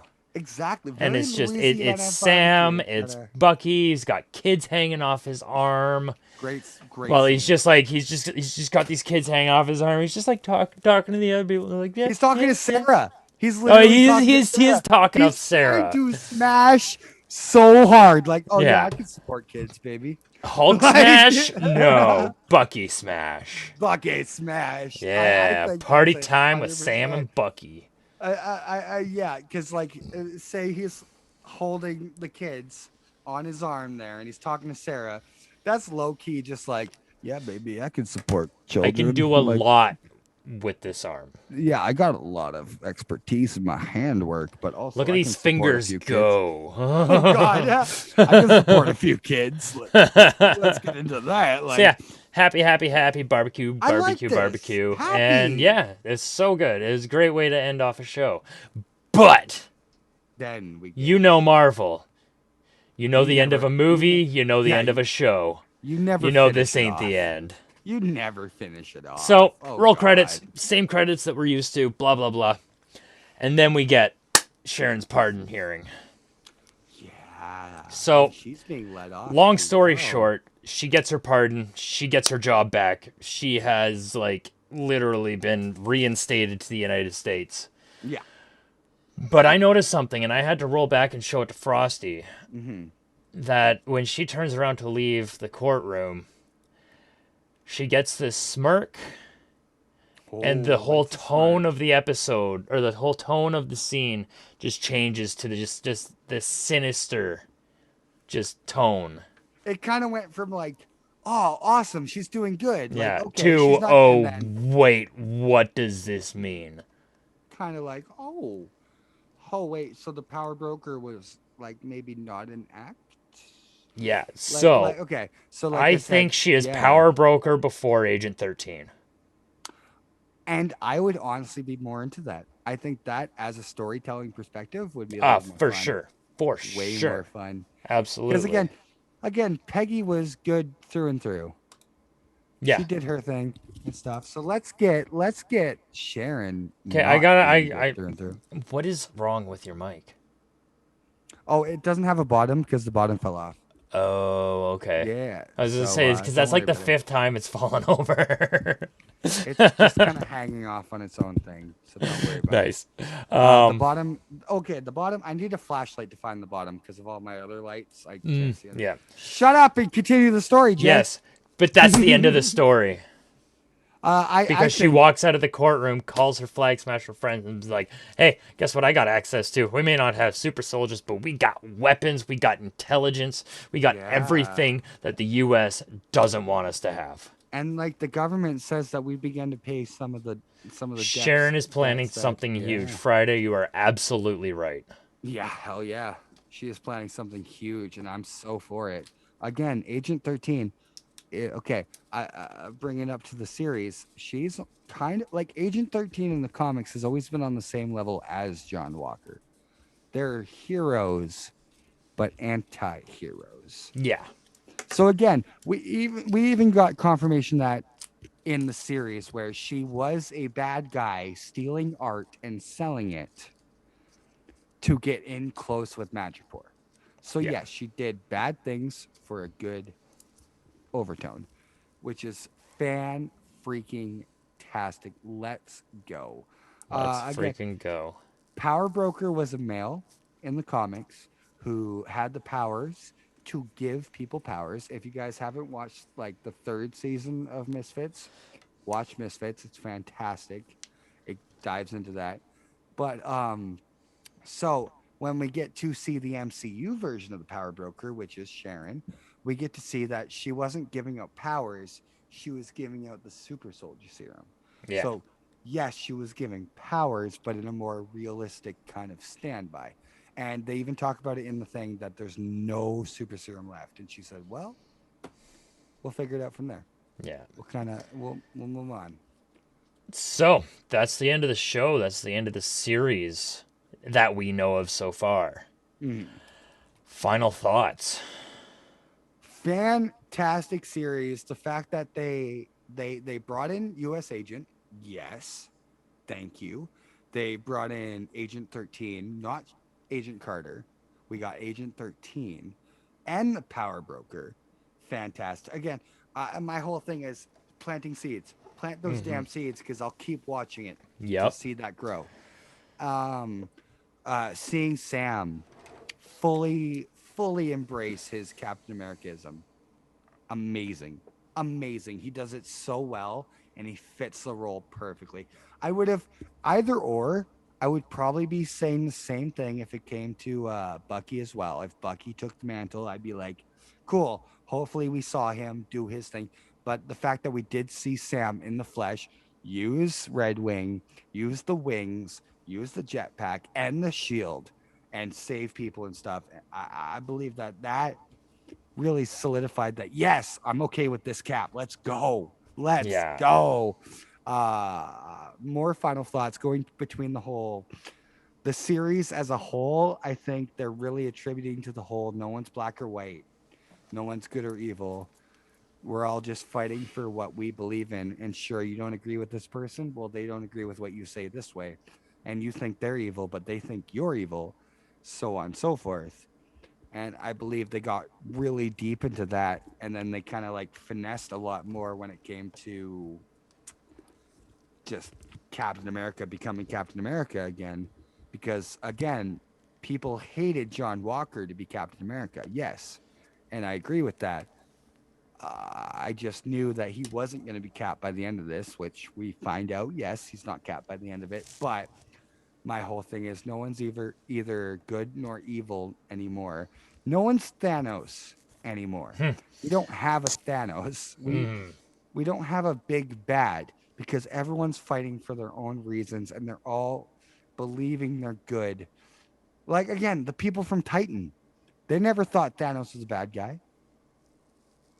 Half of them probably did because they're dead.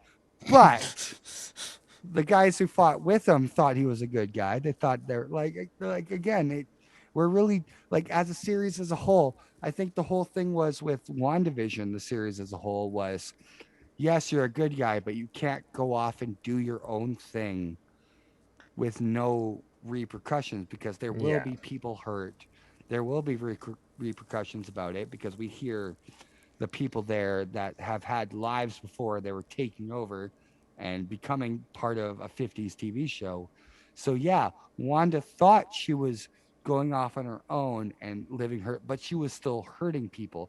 So yeah, she wasn't good, she wasn't evil, but she was there. And we got a real representation of it in my final thoughts for this series of, yeah, no, we're getting a whole next pun intended phase of Marvel where like who is good and who is evil. Like sure, Zemo played good, but he was evil, but he never really hurt the good guys. No. He was trying to set them up, yes, but he never specifically went against them. No. So again, but again, 5D chess. Yeah, exactly right. Like everyone has their own motives. He knows how to play the pieces in it. Yeah. So like that's my final thoughts of the entire series was like, yes, sweet. We get the US agent, we get Falcon America, we get that. We get a whole brand new thing. We get Bucky's closure, but we still get a whole like overarching theme of no one's really in this timeline. No one's ever good. No one's really bad. Like Ultron, go back to Ultron. Yeah. Was he really trying to be bad? No, he had his own motives to take over what he just wanted to turn the whole world into machines because he believed that they had no morality. Further progression. Exactly. Like he had no morality where it was like, oh, well, I know that humans suck and are killing the world. So if we make them all machines, like no one's going to ruin Earth because of that, kind of so on and so forth, right? Like I think over all of Marvel, we've really never gotten a definitive, like, sure, we've seen these guys are good and those guys are bad. But after watching this series as a whole, I think that maybe everyone kind of had their own thoughts of being good guys as I fantastic. The writers are just killing it. Yeah. What do you think?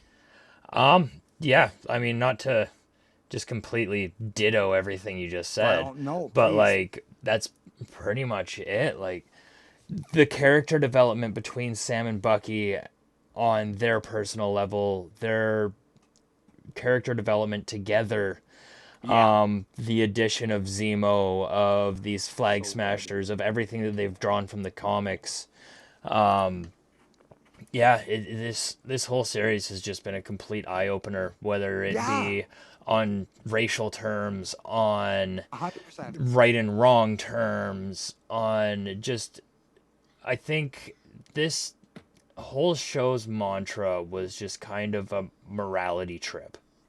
Yeah, perfect. You don't know, like, what side do you really want to fight for when it comes to your own personal morality. Exactly. And Friday says, The Falcon and the Winter Soldier, amazing series. I love it a bit more than WandaVision. I give Falcon's Winter Soldier a 10 out of 10. I am a strong disbeliever in 10 out of 10s. Okay. Because if you rate something 10 out of 10, that means nothing can ever be better than that. 100%. So what happens if you see something that is better than that thing that you rated a 10 out of 10? You can't give it a 11 out of 10. Right. No. So I will give, if I had to rate Falcon and the Winter Soldier on a scale of 1 to 10, I would give Falcon and Winter Soldier solid 9.3. Okay, that's pretty good. That's leaving more out, or leaving space for something to be better, because I'm telling you, like, there is a lot of Marvel stuff coming soon. Oh God, yeah. And WandaVision, I'd probably give like a 9.1, 9.2. Like, again, a very, very good series. Honestly, I think I liked WandaVision's story a bit more than this. 100%. No, I agree. Because I'm coming from my Star Wars fandom and my Harry Potter fandom. I'm a big magic fantasy guy. All right, here, really quickly. Okay. Let's go from grades then, because you can't go any more than 10 out of 10, but a bunch of people can still have a plus. Solid. Now, what grading scale are we using? Are we using high school grading, or are we using like the SABC? SABC. Okay. No, let's go just A plus is the best. Okay, but we gotta lay some ground rules though, but if we're I'll say A plus is the best. A plus is the best. People can but have how many things can we have as an A plus? Because we can't just be like, oh, I give Falcon and Winter Soldier and WandaVision both an A plus. Well, see, I don't. I say A minus to a B plus to an A minus for Falcon Winter Soldier. Agreed. A minus when it goes to the more deep story kind of thing. And I'd say WandaVision, to be honest, A minus to A, because of the more extra it goes into, like, the world building and stuff. I absolutely agree with you. Right? Like, you see Friday, what do you think on a grade scale from A plus all the way down to F? Yeah. What do you rate these two shows so far? Because I'll give WandaVision a little more, because it's more of the powered humans, like the what is it? Was it metahumans? Yeah. More of the metahuman kind of vibe to it, where they're flying around and fighting in the air, and also she can change reality. So I found that more entertaining as a whole. Absolutely. And like I said, I'm big on magic. Yeah, exactly. So that was awesome. WandaVision was like right up my alley, and I love like the psychological thriller side of it too. Exact. That's where I was getting at. Is it made you think a lot more. Like, I mean, this one makes you think. Yeah. But it makes you think in a more, like, we live in 2021. We're about a year into a pandemic. We have the hashtag BLM movement and so on. So it makes you think more of that. It's less escapism. He says Falcon and Winter Soldier are an A, while WandaVision is a B, if that makes sense. And I totally agrry with you. No, absolutely. Everybody's entitled to theirs. Right. I'm not going to say that that's my opinion, but I agree where you're coming from. Yeah, that's just like your opinion. That's like your opinion, man. Where's my robe? Mine's it's sitting on the bed. Right. Totally does. No, I totally get it. I get it. Falcon and the Winter Soldier, A for action. Yes. So I would definitely say, yeah. Okay. So yeah. And exactly. WandaVision, B for bitchin'. B for bioterrorism. Whoa! Because she's taking over a whole town as a but no.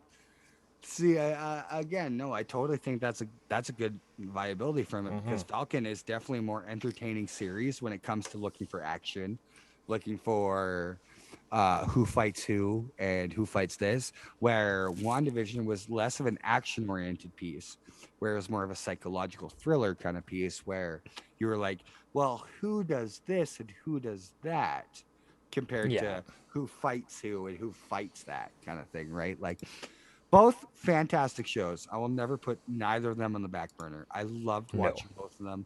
Loved doing breakdowns of both of them. That was this here is an awesome way to deal with media, to watch it and then sit here and talk about it after, because it really lets you digest it and get each other's perspective over things and stuff. Like, no, I totally agree.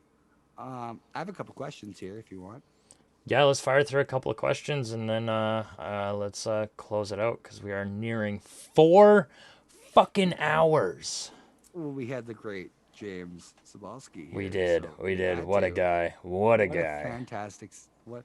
I'll make sure we shout him out too at the end. But Yes. will Eli Bradley do anything in the series? I'm going to take forward? a page right out of your book, Young Avengers. Thank you.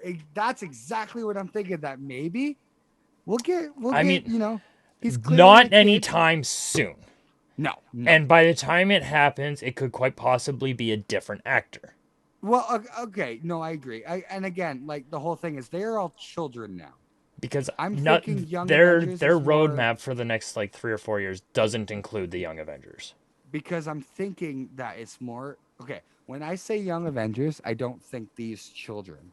I'm thinking more of a Teen Titans kind of era where they're teenage, almost out of high school, adulter kind Spider-Man of style.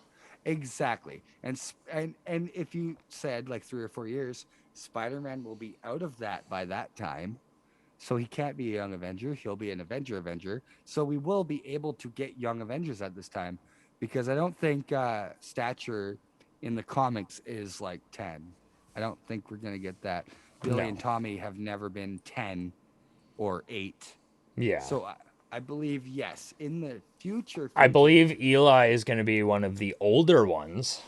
Sure, yeah, because he's older now. He's a teenager now. So yeah, sure. maybe I'll backtrack. Maybe we can have the same actors, and maybe it'll be like 5 or 6 years from now. Because I believe in the okay. I'm gonna say this now. I saw this question coming. Good. Off good, topic, man. Sebastian Stan for Luke Skywalker and a Luke Skywalker Disney Plus series. Yes, and yes 1,000,000 times, but no if it interferes with Bucky Barnes. No, I agree with that. With that. I'd rather have him be Bucky than Luke, but I love him to be Luke. My initial thing is I don't think we're going to see more of deepfake Luke. I don't think so. I don't think. And if we do, then I don't think we're going to be seeing Luke for a while yet. Because I mean, we're gonna have to have a big time jump between us seeing Grogu again. Of course. Which is sad. I mean, how can you have a Mandalorian without Baby Yoda? I mean, but the show is called The Mandalorian for a reason. Exactly. It's not called The Baby Yoda Show. I love him so much. He's great. I love Grogu. I love Grogu, but he looks that's so good. He just looks so happy. Yeah. No. but like, I totally agree with you. Yeah. The show is called The Mandalorian. We're going to get more Mandalorian adventures. Mm-hmm. And then who knows, maybe after season 3 we'll have a big time jump. Maybe. Or maybe we'll have like a Luke and Grogu show, or maybe that's just it. I think that may honestly be it. I know Disney's cash cow is Grogu. Oh yeah. I will buy Baby Yoda merch till the day. Oh yeah. Speaking of which, I need to do some of that. But from a writing and like storytelling perspective, I mean, if the Book of Boba continues as a 3rd season to Mando and not its own thing, I think it's already been said that it is a standalone. Okay, good. Because I was going to say, if we were going to get Mando back, it's going to be Mando. I don't think Grogu's going to be a huge part of it anymore. Yeah. But again, questions from Marvel. So, in the Young Avengers, since you were talking about it, with Billy, Tommy, Stature, and there's a couple others we haven't been introduced to yet in the MCU, but it is Billy, Tommy, Stature, and Patriot, which just so happens to be Isaiah Bradley's son. Hmm. Or I guess grandson in the MCU, so probably grandson in the comics too. So there is a superhero named Patriot, not Super Patriot, who I said earlier in the episode, who was U.S. agent before he was Cap. He was Super Patriot. But Patriot is a young, bald, like shaved-headed, black teenager who was a version of Captain America who led the Young Avengers. So I'm thinking again, these are the seeds that we've been planting for years. Yeah. We're gonna get this, like, so on and so forth. And I think you totally got it right. Like the Young Avengers, I think we're getting the Patriot. Yeah. I got another question there. I do. If you want. Yeah, let's do one more, and then let's close it out. I gotta pick a good one then. Okay, let's do two more. Okay. Okay. No, I got it. What is that? It for the Flag Smashers? Are they done? No. As the Flag Smashers, yes. Yes. Thank you. Yeah. As the Thunderbolts, no. I'm thinking, yeah, Thunderbolts. We're getting Thunderbolts. Yeah. They're gonna see either Thaddeus Ross or Zemo. Oh, I'd love to see Thaddeus Ross again. I would love that, right? To get the Thunderbolts again, like, let's go. But make it Sam Elliott again. Yeah, no, I think they have to because he was in everything. He was in every Marvel thing, even back when it was just the Incredible Hulk. No, Sam Elliott was Ross in 2003 Hulk. Oh, he was Ang Lee's Hulk. Yeah. Oh, so even better. I'd rather. Yeah, when I found out that the director Ross that we have in the MCU and Thaddeus Ross from Ang Lee's Hulk were the same guy, I much prefer Sam Elliott. They should have never gotten rid of him. Right. I totally picked it up once I saw him again and heard that he was Thaddeus Ross. I was like, oh, Thunderbolt. Awesome. Okay, let's go. Yeah. Let's continue. I didn't even think about like, oh shoot, he was in the Ang Lee one. Cool. He was the same guy. That makes sense. But yeah, no, I don't think 100%. I think the Flag Smashers are going to continue as something else. There's 4 of them, and there were 6, like, of the Thunderbolts. Yeah. So you take the 4, you add Ross, Taskmaster, because he was in the Thunderbolts, and he's coming in Black Widow. Okay. And then you add Zemo or Thaddeus, one of them. Probably Zemo because he's already established. That's what I'm thinking. I'm thinking Zemo will be the top guy from this, and he's going to bring them in, and so on and so forth. I'm so excited. Again, that's the thing. When you're trying to theorize with Marvel, you got to think years ahead, and not just like the next couple movies ahead. You got to think of like the next phase. But one more. One more. Okay, let's go. Okay, this one's good. John Walker was given the mantle of Captain America by the GRC and the U.S. government. So where does that leave Sam? Is he Cap for the government? Because I know for a fact he's not following the GRC. He's going to be Captain America whether the government likes it or not. That's exactly what I was thinking. We are 100%. Back to pre-Sokovia Accords Avengers. Good. No Nomad. Steve Rogers is... No Sokovia Accords. We obviously found out that did not work well. No, they just made... So, no, we are back to, like, 2010 style, or 2012 style Avengers, where you have these all-being people that are super good at what they do, that are just going to save the world, whether anybody asks them to or not. I agree with that. I think they're going to do it their own That's the Avengers I like. I like the suit of armor around the world. Yeah. And that's exactly it. The whole reason they got into this bullshit is because the government got involved. And the government didn't have the manpower to fight off extraterrestrials. Friday's got one more question, so let's do one more before we leave. Do you think Ben Zemo will be a villain for Cap Falcon? Or will it be someone new who is like the big bad for Captain Falcon? I think Cap is going to have something to do with the fight against the Thunderbolts. That's what I'm thinking. He's gonna bring himself. But up I with a don't team. think it's gonna be just Cap. I think that could be an Avengers initiative. Yeah, I was gonna say. I think Zemo on his own is no longer gonna be a thing. He's Like, gonna we come already back needed with all the Avengers more. and more to beat Zemo in Civil War. Hell, just imagine the Flag Smashers just being dead from that van. But Zemo, in turn, was at the raft and found Black Bolt and all the other Thunderbolts from the comic. He brings them in because I don't think any of the Flag Smashers had a voice controlled ability. I never saw anyone yell at someone and throw them across the room. But one of the biggest Thunderbolts was Black Bolt, who was a hero who had the power to. He was mute. He was constantly mute all the time. Even the softest whisper would cause buildings to collapse because he had this ability, and they all lived on the moon. And that's where I think the whole Captain America theory from the moon was alluding to, where there was like, they were like, "Oh, isn't Cap on the moon?" No, I think the Thunderbolts are there. Yeah. And we're gonna get that soon. So I would love the Flag Smashers to kind of continue on their story as the Thunderbolts, but I think, sure, if Zemo finds the Thunderbolts and continues that way, I'm also not gonna hate it. Yeah. I would just want some closure with the Thunderbolts. But again, I don't think Zemo's going to be the main villain for Cap Falcon.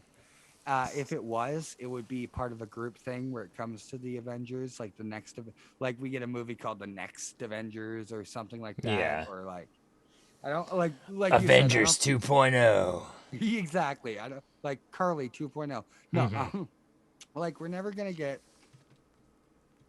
We're okay, not never, but we're not gonna get a Young Avengers for another couple phases. I like you said, they're all too young. Yeah. And they got to be like I would agree. It would have to be more Teen Titans kind of era where they're all teenagers. Yeah, I think the way that it's always been planned to be laid out should and will be 100%. Avengers, New Avengers, Young Avengers. Exactly. Because and then if we're lucky, West Coast Avengers. Hey, I want all the events. Let's go. Let's get them all. Let's go. Yeah. I'd be so. It's like I've always been a fan of every single comic series. I like bought and read them all. So let's go. I'm okay with any version. Like, well, it's not like we're running out of time to do any of this. Like we have the only time that we're running out of is our lives. And again, like whatever. but that like what I mean by that is I want to be able to consume all of this by the time I die. I feel that. But again, like if I knew for a fact that I'm reading a couple like seeds still coming in and I'm like, oh, it's going to be these guys and that guy. And like, we're going to get Civil War II or something. And like, I know I'm like 70 years old or something. And I'm like, yeah, that's okay with me. I'm okay with this. I would be happy. My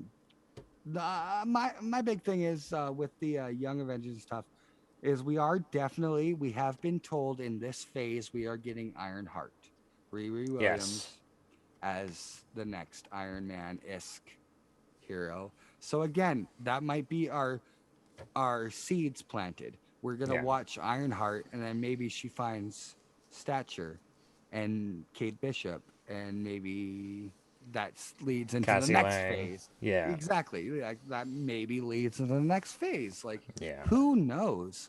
And that's why I love Marvel as just a whole. What a fantastic thing. So good. All right. Well, I think that's a wrap. Yeah, what a show. So there is a week off next week where there will be no new show, but starting next Tuesday, or the Tuesday after, is the Bad Batch, and we will be back doing all of that stuff. So the structure for that will be, because they are releasing the first 2 episodes in the same week, we will not be doing, we have prior engagements on that Tuesday, the 4th. Yeah. So we will be watching the episode Wednesday, and we will be doing the first episode that afternoon, regular time as we would like Fridays, like 4:30ish. And then we'll be doing episode 2 on Friday, and then we'll be back on track week after week with each new episode of The Bad Batch. So, with that week off next week, we'll be here again next Friday, as always, to theorize about what we are going to be seeing in the Bad Batch. Now, we are going to be probably separately rewatching the Bad Batch arc from the Clone Wars before we get into this theory stream. But yeah, that's what we're going to do. I'm hyped. So, that being said, I am J-Flawless7. He is Fr0zD. Those are our links down, or our handles down there. Go follow us. Follow all the links in the description to find us there. Join the Discord to keep up on what we are doing when we are doing it. And who knows, maybe you can be like our boy Seaball and join up with us and chat with us sometime.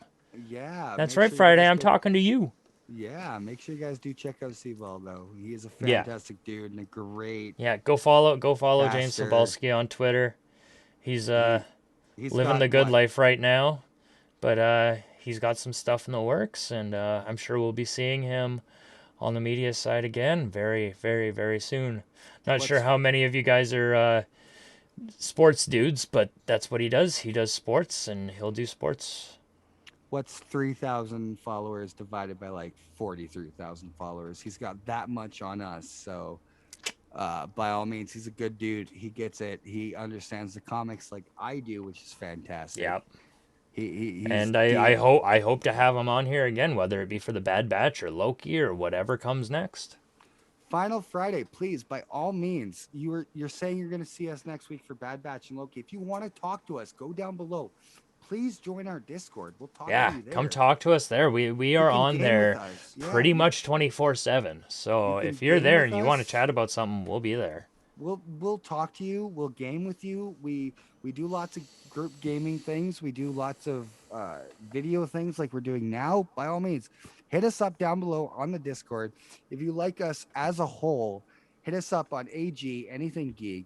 That's our big thing. So if you see AG Networks, that just means it's all of us, our conglomerate. Oh, I am very sorry I didn't put the logo on our duo thing because I thought we were gonna not need it. I knew it. But it's on the Seawall one, so it had been shown. But we're gonna have a whole new layout here for next week for the Bad Batch. So everything's going to look all nice and crispy and clean and new and awesome.